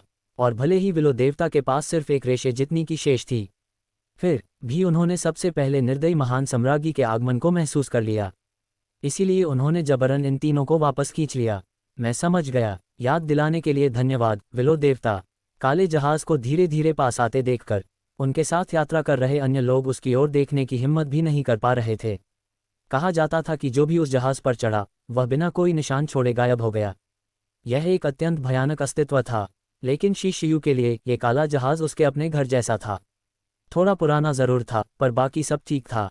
यंग मास्टर, आप कहीं उस जहाज पर चढ़ने की तो नहीं सोच रहे? उस पल शीशियू के भाव देखकर स्वर्गीय लोमड़ी पवित्र कन्या कुछ चिंतित हो उठी। शायद उसने उस जहाज से निकलने वाली भयानक आभा को महसूस कर लिया था। लेकिन किसी ने हल्की हंसी के साथ कहा, चिंता मत करो, सब ठीक है, मैं अभी लौट आता हूँ। जाने से पहले शीशियू ने खास तौर पर छोटी लोमड़ी और युनशी के गाल चुटकी से पकड़ लिए। यह आदमी दिन ब दिन ज्यादा ही बेपरवाह होता जा रहा था। इतने लोगों के सामने स्नेह प्रदर्शित कर रहा था। क्या उसे डर नहीं था कि सबको उनके रिश्ते का पता चल जाएगा? मैं नहीं जाऊंगी, कहीं उस एक को कोई आपत्ति न हो जाए। शायद विलो देवता किसी गलतफहमी से बचना चाहती थीं। वह सीधे शीशियू के कपड़ों से निकलकर धीरे धीरे युनशी के हाथ में आ ठहरीं। आखिरकार वह निर्दयी महान सम्राज्ञी थीं, 9 स्वर्ग और 10 धरती की एकमात्र महिला सम्राट। उन्हें थोड़ा एकांत और निजी समय देना ही बेहतर था। विलो देवता सचमुच बहुत समझदार थीं। ऐसी सद्गुणी पत्नी के साथ पति को और क्या चाहिए? शायद यह महसूस करते हुए कि कोई उस पर चढ़ने वाला है, विशाल काला जहाज अचानक रुक गया। वह उनकी छोटी नाव से लगभग 50 मीटर की दूरी पर ठहर गया। इतनी दूरी कि कोई आसानी से कूदकर पहुंच सके और आसपास के लोगों पर ज्यादा दबाव भी न पड़े। उस काले जहाज की मालकिन को भी शायद पता था कि इस समुद्री क्षेत्र में उसकी ख्याति अच्छी नहीं है। तो ऐसा ही सही, आखिरी बिछड़ने के बाद से काफी समय हो गया था जब शीशियू ने निर्दयी महान सम्राज्ञी को देखा था।